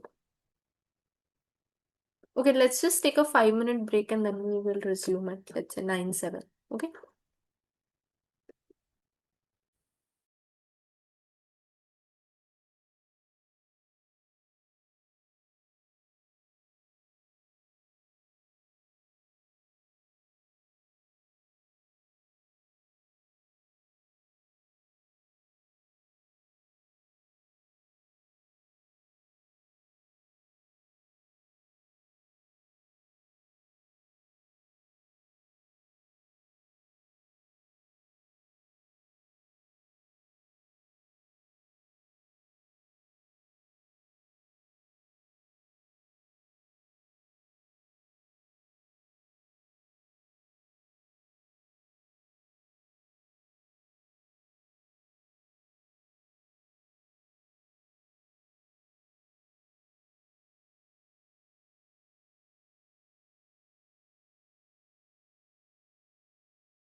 Okay, let's resume. Um, the purpose of an NGO is to work for betterment of society, economy, and bring awareness about human rights and women empowerment, among other things. Work for betterment of economy, bring awareness to human rights, promote art, science, and research.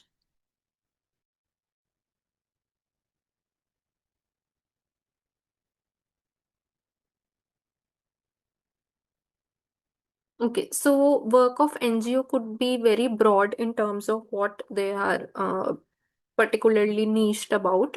It could be for betterment of society, for awareness of human rights. It could be for women empowerment, bringing up marginalized people or specially abled people. It is basically for the betterment of society and socio-economic aspects of it. Right. So the broader answer would be A, work for betterment of society, economy, and bring awareness about human rights.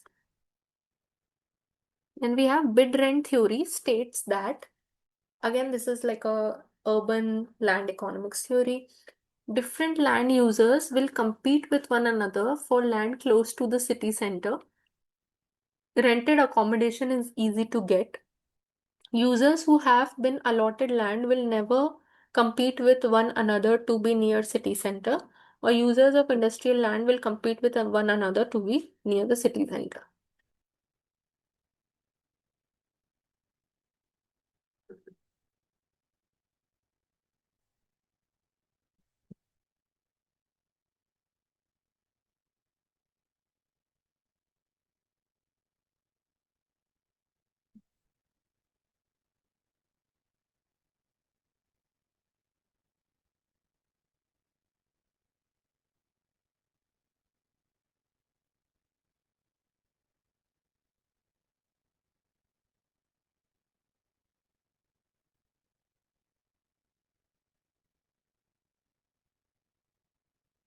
Okay, yeah, the answer is A. So different land users compete where the commercial pay the highest land price. So retail or commercial can bid the highest. Then we have manufacturing and then we have residential, because residential can't pay that much for that particular land. So everybody wants to reside here. That's why the rent here is the highest. So different land users will compete with one another for land close to the city center. That's why, since there is this competition, that's why the land prices in the center increases. Of course, this competition is there because of the facilities and amenities available to people in the city center. And of course, the value of commercial uh, area here would be more than this area. Okay, so it's like a self-fulfilling prophecy where uh, their want is increasing the value there, and since these people are there, they are also increasing the value in terms of facilities and amenities that they themselves are providing. Yeah. Next, the von Thunen model states that this is more like a like we have concentric zone theory in urban planning, we have von Thunen model in terms of agriculture and market produce, how they would be located. So von Thunen model states that, and the von Thunen model predates the Ernst Burgess model, which is the concentric zone in a town. So von Thunen model states that land users are devoid of location. Market processes do not determine how land in different locations would be used. Market processes could determine how land in different locations would be used. Cities are located in isolation.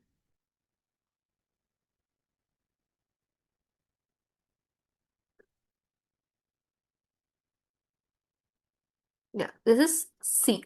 So cities, it does not really talk about cities in general. What Monthanan model basically tells us, like, let's say this is your market, okay, and the market is located in the city. Now, there are different kinds of products that are sold in the market. Okay, so let's say a product is perishable and some products are not that easily perishable, like crops. Okay, crops can sustain more. Okay, so products like farming, dairy,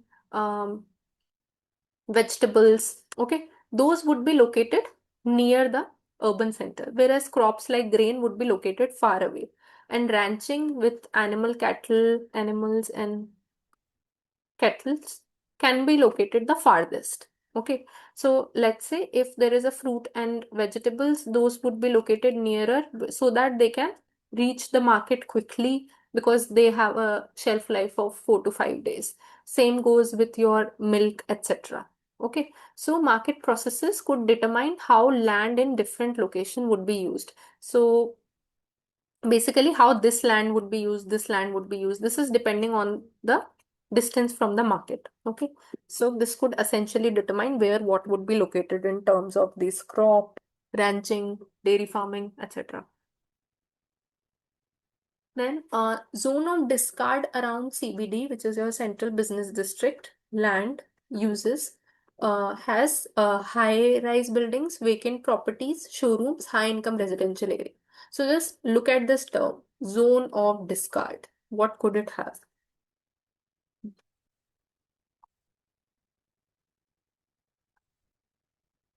Yeah, this is vacant properties. So zone of discard basically means that productivity is zero when in CBD. Okay. They are not being productive while being in the CBD. So high-rise buildings are essentially productive. Showrooms are commercial areas. High-income residential area would also would also fulfill its purpose at least in the CBD. But vacant properties are just there. Yeah, vacant properties. Basically, I'm saying that in a CBD area, if there are vacant properties, they are essentially not being utilized. That's what I'm saying, that they are non-productive in that way. So zone of discard, okay, contains old and dilapidated buildings by chance if there are any in CBD, vacant or abandoned properties.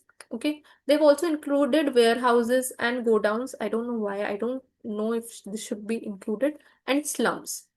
So these are the areas of discards, but majorly you should remember these two, like old dilapidated buildings and vacant abandoned properties.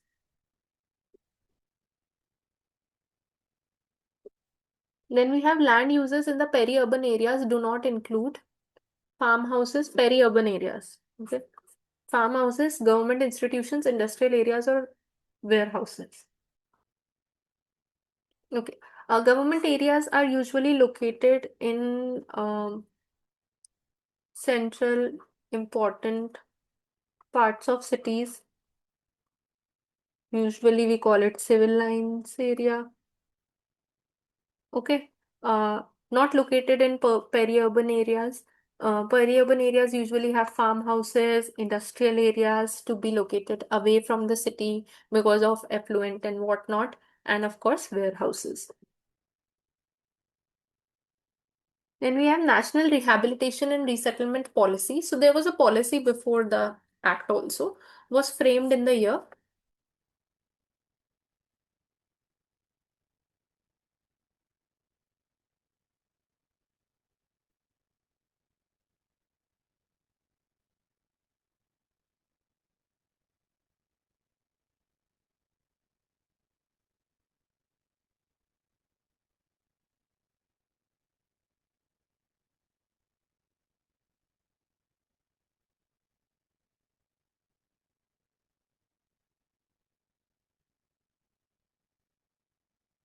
This was framed in 2007, sorry. Okay, so this was revised in 2007, and then the act was given. And in fact, for this paper, they actually answered the same question in another question. So if you read the paper carefully, they are answering it later on as well. Integrated Wasteland Development Program was launched to meet the growing demands of fuel, wood, and fodder at the national level to improve status of tribal communities, to make land available for industries, to increase forest cover in India.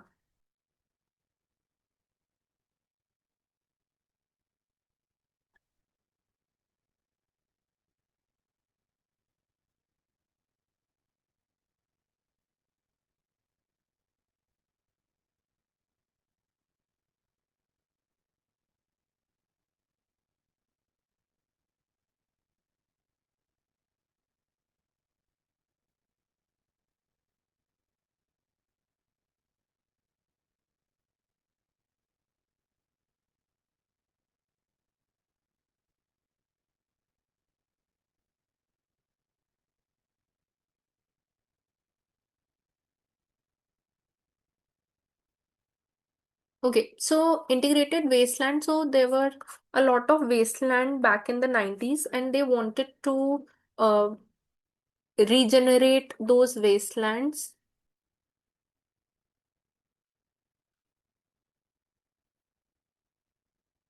to basically improve the ecological balance, conserve soil and water, and to ultimately give livelihood to the people through the productivity of wooden fodder. Okay, so the right answer here would be to meet the growing demands of fuel and fodder at the national level, because their main idea was to regenerate these wasteland into productive areas by conserving and improving the overall ecological balance of these areas through like community participation mostly. Then we have, what is the full form of IPCC? International Panel for Climate Change, Intergovernmental Panel for Climate Change, Indian Program for Climate Change, or Intergovernmental Program?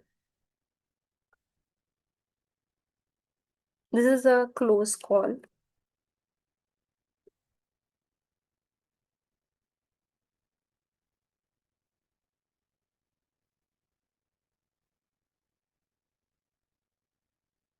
Yeah, it's Intergovernmental Panel for Climate Change, because multiple governmental bodies are involved in this. This is by UN. Okay.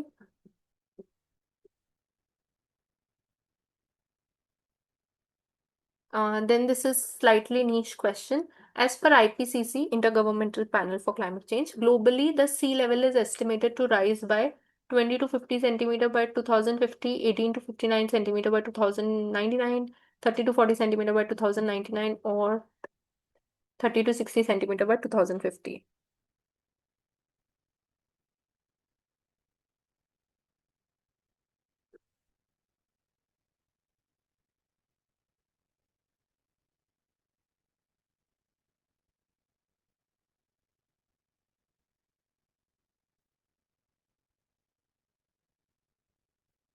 Yes, so this is 18 to 59 centimeter by 2099.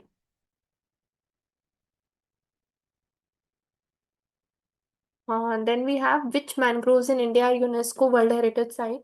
So there are 44 sites. I think we discussed this, in which 36 are your cultural sites and 7 are natural and 1 is mixed. Okay. So among those, we have a natural site with mangroves. Which one of these are that? Bhitarkanika mangroves, Sundarban mangroves, Pichwaram mangroves, or Krishna mangroves.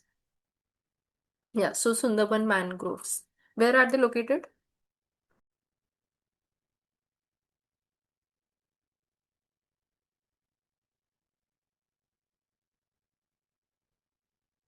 Yeah, West Bengal. Okay.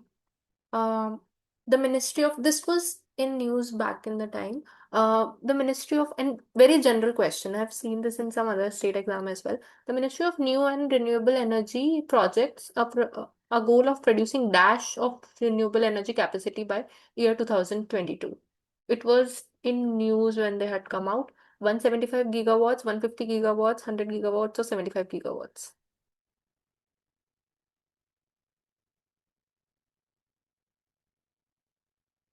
Okay. A. Okay. Anyone else?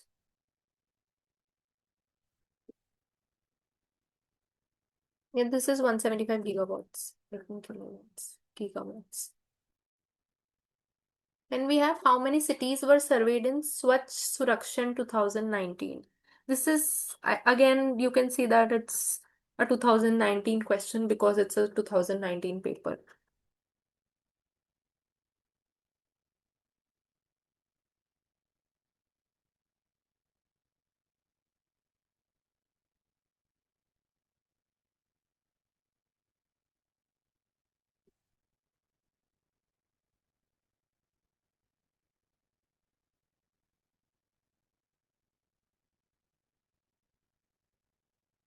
The answer here is 4237. What you can do with this is search for Swachh Survekshan 2025. Read the salient features. Anything that could be asked. Okay. Because I think this is a survey, urban cleanliness survey that happens yearly. So read about this if anything major has happened in this.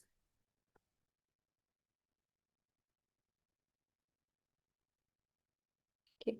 Which of the following is not a source of municipal waste? Households, industry, commercial establishment, or horticulture?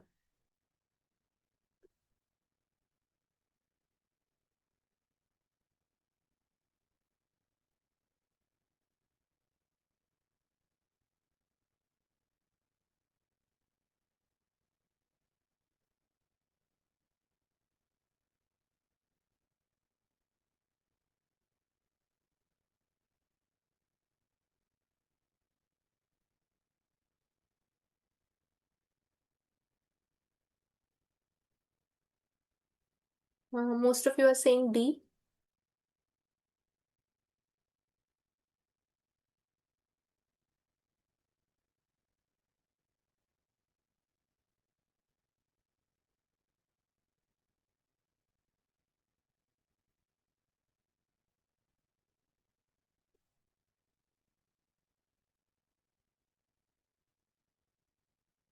See, horticulture could be like a little confusing here, but maybe it's not stating, since this is not like a land use, and it is not stated whether the horticulture is in the city or not.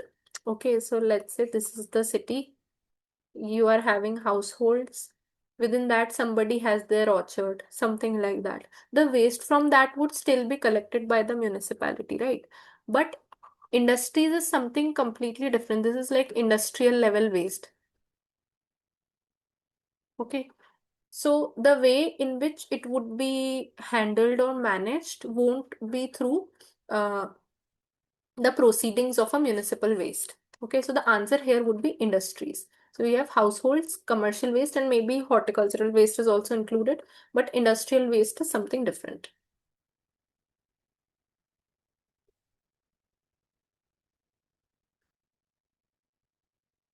Yes, but industrial waste is like categorized separately and not considered to be under municipal waste.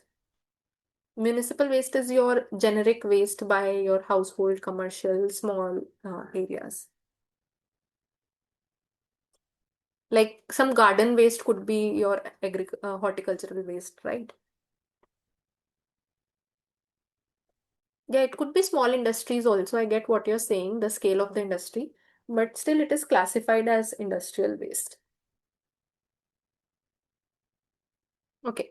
Which of the following is not one of the smart solutions for water management by Ministry of Urban Development, metering and management, door-to-door bill collection, water quality management, and leakage identification?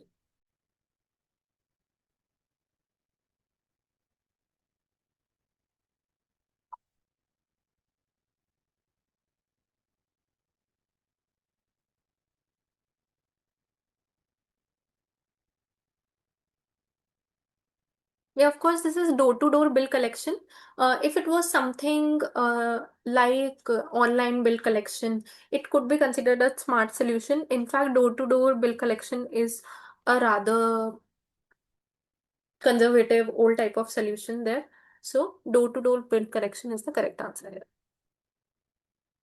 What is the full form of AMDA? Again, we had discussed this in planning legislation. Authority of Municipal Development Association, Association of Municipalities and Development Authorities, Association of Metropolitan Development Authorities, Authority for Metropolitan Development Association.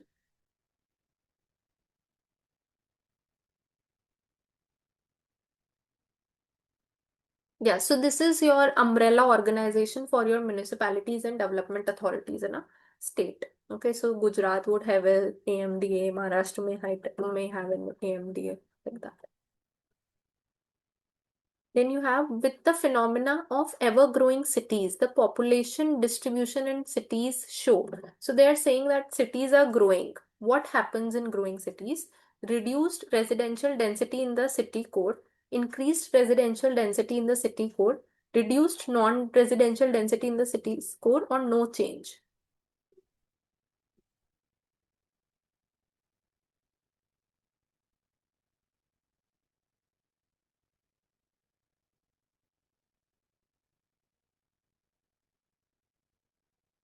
Okay, so usually what happens, I guess why you're saying increased, what happens is, let's say this is the city core, this is the city growing in, let's say, the northern direction. What happens in city core, okay, maybe some people are migrating from another city, but the core becomes so dense at certain point, there are dilapidated buildings in the core area because these are old buildings. Okay, so slowly what happens is people start moving out of these areas, okay, into other areas of the city. So we have a reduced residential densities in city core because new residential areas come up. And sometimes if the city core is very active in terms of, let's say, businesses, then businesses would be evolving more there. The land prices may increase and residential areas would expand outwards. And we have when two adjacent cities grow to such an extent that they eventually merge and form one large urban area. This is known as,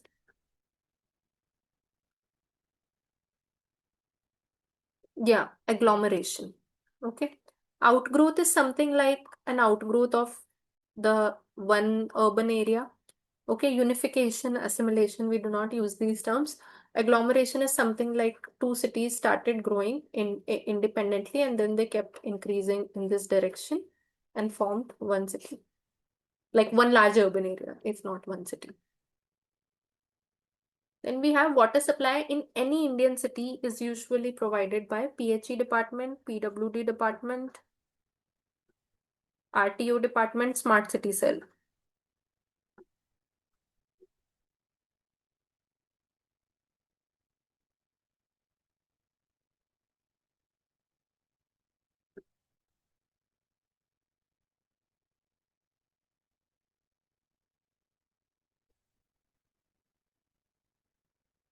So it's usually by public health engineering department. Some water systems are looked after by PWD department. RTO is related to your transportation, your license and all. And smart city cell is specifically for your smart cities mission. So this is your PHE department, water supply in particular.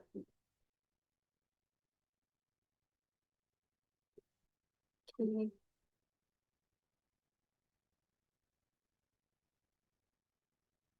In this case, yes, because PWD also looks after your like roads,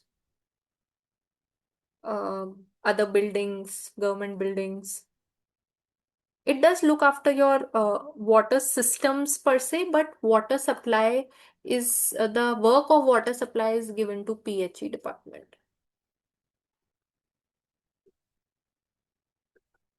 PWD is more towards the engineering aspects of things.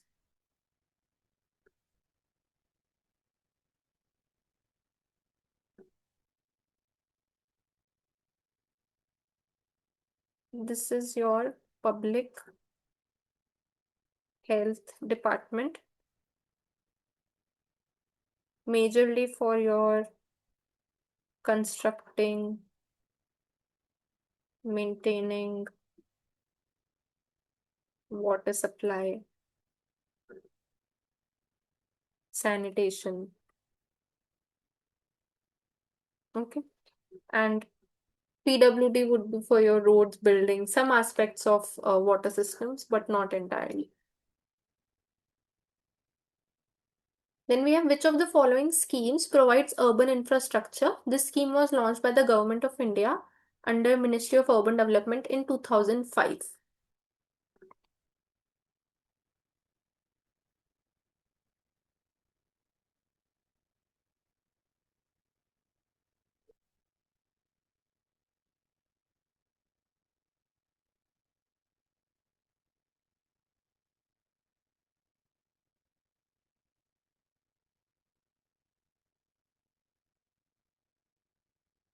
Yeah, this is your JNNURM. This was for Manrega was for rural employment. This is for skill development. I think this is a typo. I think they maybe wanted to write PMAY. Um, this is for your Kaushal Vikas, which is skill development. This is for your urban infrastructure, basic services to urban poor. Then we have which one of the following schemes is not aimed at development in rural areas? Prime Minister Krishi Sinchai Yojana, Digital India Land Record Modernization Program, Nirachal World Bank Assisted National Watershed Management Program, or GIS-led pilot land use planning and management project.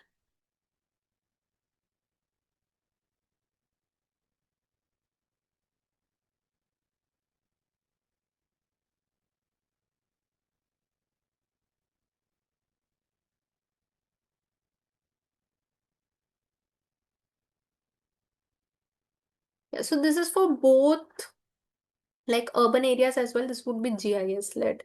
Okay, fourth is the correct answer here. Then we have a series of projects that is expected to join all ports in India: Bharatmala, Sagarmala, Golden Quadrilateral, or East-South Corridor. This was also like very talked about in news.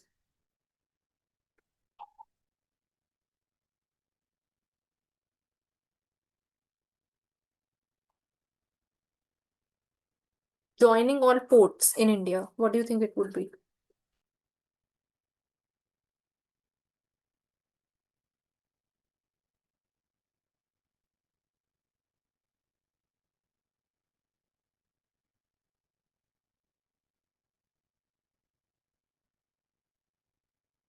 Yeah, this is Sagarmala. So like, let's say, so here there were like, let's say this is Porbandar here. Okay. Mumbai is here. Then we have Kochi somewhere here. In the middle also there would be some ports, okay? So the project was joining of these port line. Okay. This is Sagarmala. Then we have, like, remember that 2007 question. Which of the following policies was formed with the objective of minimizing displacement and promoting as far as possible non-displacement or least displacement alternatives to ensure adequate rehabilitation package and expeditious implementation of the rehabilitation process? So, National Relocation Resettlement Policy, National Rehabilitation Relocation Policy, National Re-establishment Resettlement Policy, or National Rehabilitation and Resettlement Policy of 2007. Yeah, obviously the answer here is D. In that other question, they were asking which year this policy was given. Okay, so they had 2006, 2005. So from here also you can tell it's the answer is this, and from there also you can like establish. Okay, so they asked a question in which you are getting like 4 marks SAE while just paying attention to the question and reading it. Okay. National Optical Fiber Network set up by the Government of India under the Department of Telecommunication is responsible for broadband connectivity of 250,000 villages, electricity for 250,000 villages, telephone network for 250,000 village panchayats, or telephone network for urban areas. Again, in this, you just need to know what is optical fiber used for. It is used for broadband or internet connectivity, so it won't be for telephone network, it won't be for electricity, right? So the answer is broadband connectivity for 250,000 village panchayats. Then you have which scheme is responsible for rural road development in India? PMAY, PMGSY, uh, MAY, SWM. Yeah. Can you tell the full form? This was also asked in DD, I think, in 2019. Okay.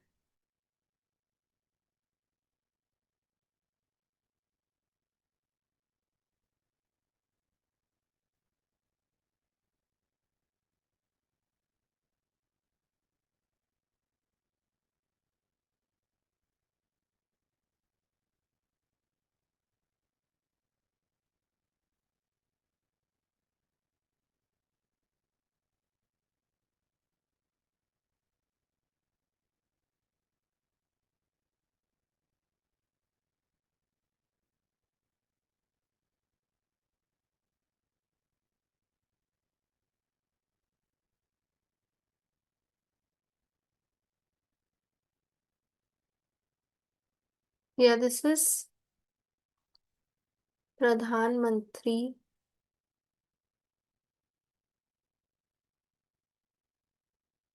Gramin Sadak Yojana. Wait, I'll just reshare my screen. I think there's some error happening.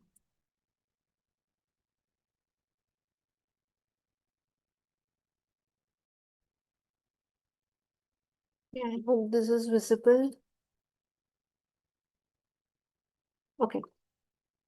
Development control rules are a part of city development plan, local area plan, master plan, or perspective plan.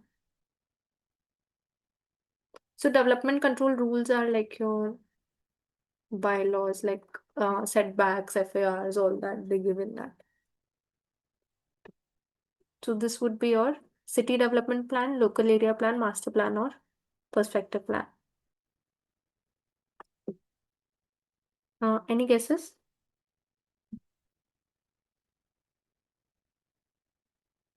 Yeah, this is including in your master plan. When you read out the, excuse me, entire master plan booklet, apart from having land use and prescribed targets, they also have a section for development control rules. Okay. And obviously these are legal and legally binding and statutory.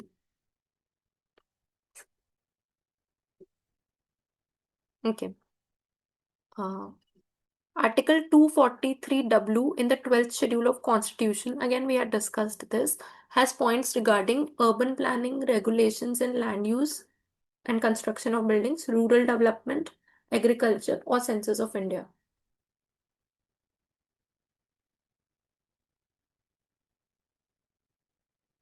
Okay, Nirma says B.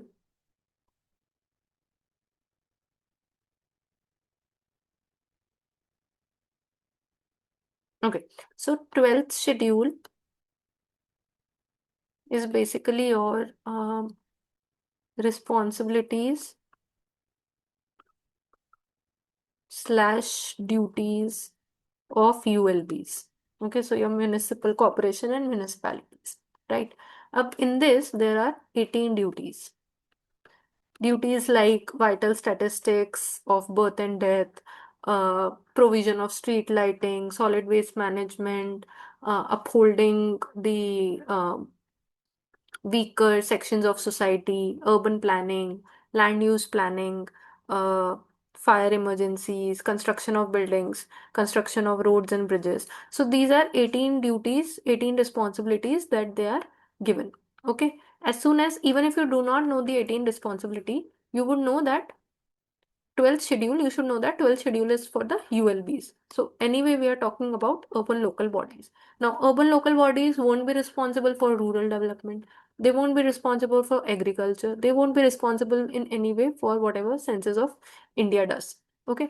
So their responsibilities would constitute of urban planning, regulation of land use and construction of buildings amongst other responsibilities. So the correct answer here is A. Okay, that's why I'm saying that for basic things, you should know what does 12th schedule actually has, right? And you have which of the following statements is true regarding eminent domain? We had studied this in Land Acquisition Act. It is the right of the central or state government to take away private property for public purposes. It is not the right. It is the right of private property owners to share this property for public purposes. It is the right of the central government only to take away private property for public purposes.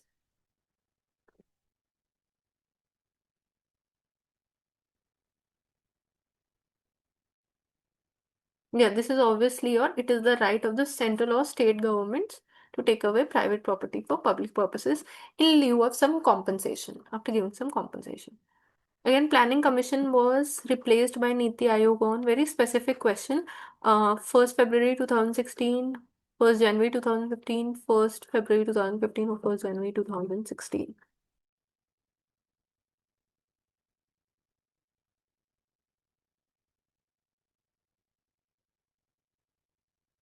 This was Niti Aayog was there in 2015. Okay. So if you know 2015, then this or this, but the exact answer is 1st January 2015.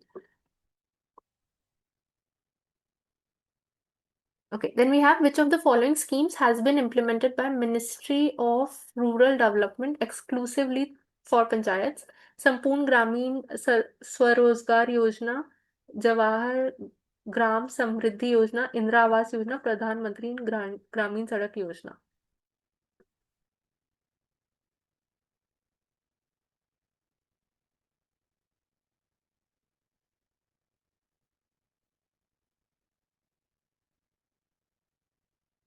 Okay, so the answer here is this because these are not the schemes by Ministry of Rural Development. This one is. Okay, so Sampoorn Gramin Swarozgar Yojana. And we have in which year was the Bombay Town and Country Planning Act actually enforced?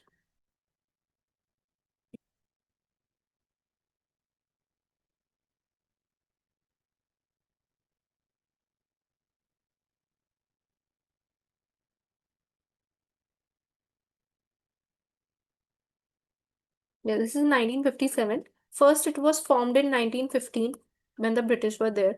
Then again, we formed a new act in 1954. Then it was enacted in 1954, but actually enforced in 1957. Okay, so D is the correct answer here. Then we have which Ministry of Works, again a very niche question. So if you could go through the major ministries like Ministry of Housing and Urban Affairs, uh, Ministry of Rural Development, when they were formed, like maybe 10 ministries, if you can see when they were formed, the year, it would be great because this is slightly a niche question. Ministry of Works, Housing and Supply, which is now called Ministry of Housing and Urban Affairs, was constituted in the year. Again, they give year also very close to each other, so you can't really do a guesswork here. If you know, you know.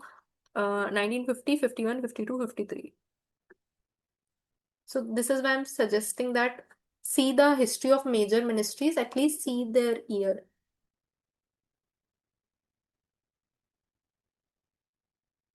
So this was in 1952. Then I think this is the last question. Yeah. Uh, which when contractor is paid a certain percentage over the actual cost of construction as his profit, such contract is termed as.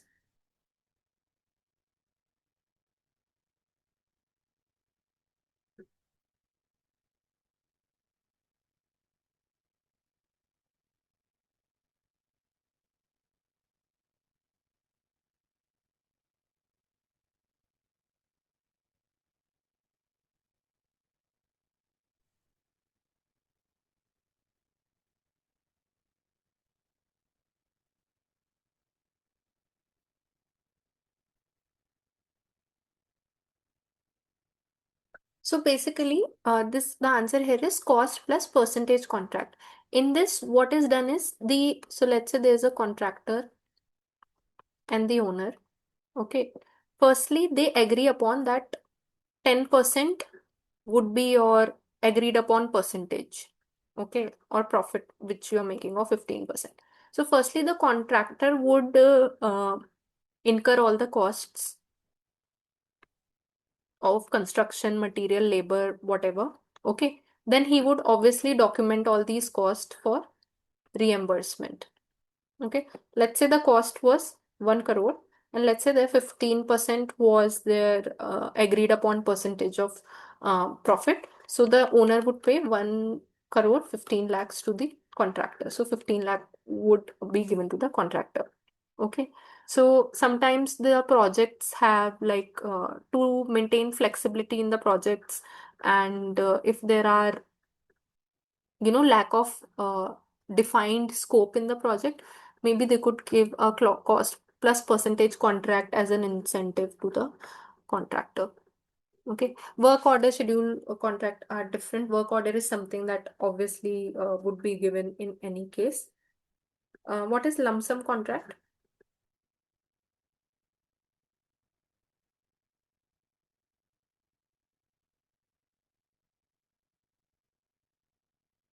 Yeah, so in this, money is defined beforehand, defined money. that total project cost would be this, it won't be changed. Okay. So risk allocation is with the contractor in this case. Okay, so they have to complete in this particular, and let's say the lump sum contract was given for 1.5 crore and the contractor actually completed it in 1.2 crore, gave the overhead or something. So they may like retain that 30 lakhs. So there is like plus side and negative side to lump sum contract, but it depends on the how opportunistic the contractor is. But in this, the money is already defined. Okay. Yeah, so that is it for the question paper. Again, look for the recent or like topical news, whatever is happening, uh, anything new reports given by UNDP, Niti Aayog, and anything major done by any ministry, and any national level scheme that you see in a couple of years. State level schemes, there are multiple, so it becomes very difficult to track all. Of course, you should see for Chhattisgarh, but national level, any major schemes introduced in 2024 or 25, you can look up. Okay. Yeah, so this is it for this class. I'll stop sharing the screen.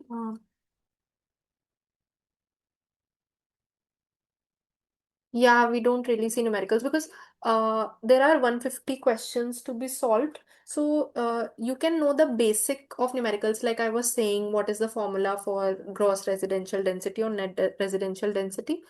Like they had asked, what is odds ratio? What does it depend on? It is a statistical measure, so it is numerical. And affordability ratio is also numerical in that sense. So basically, you should know the concept behind numericals rather than solving numericals. Okay, like I think we had discussed densities in housing. So you need to focus on the formula and not really the.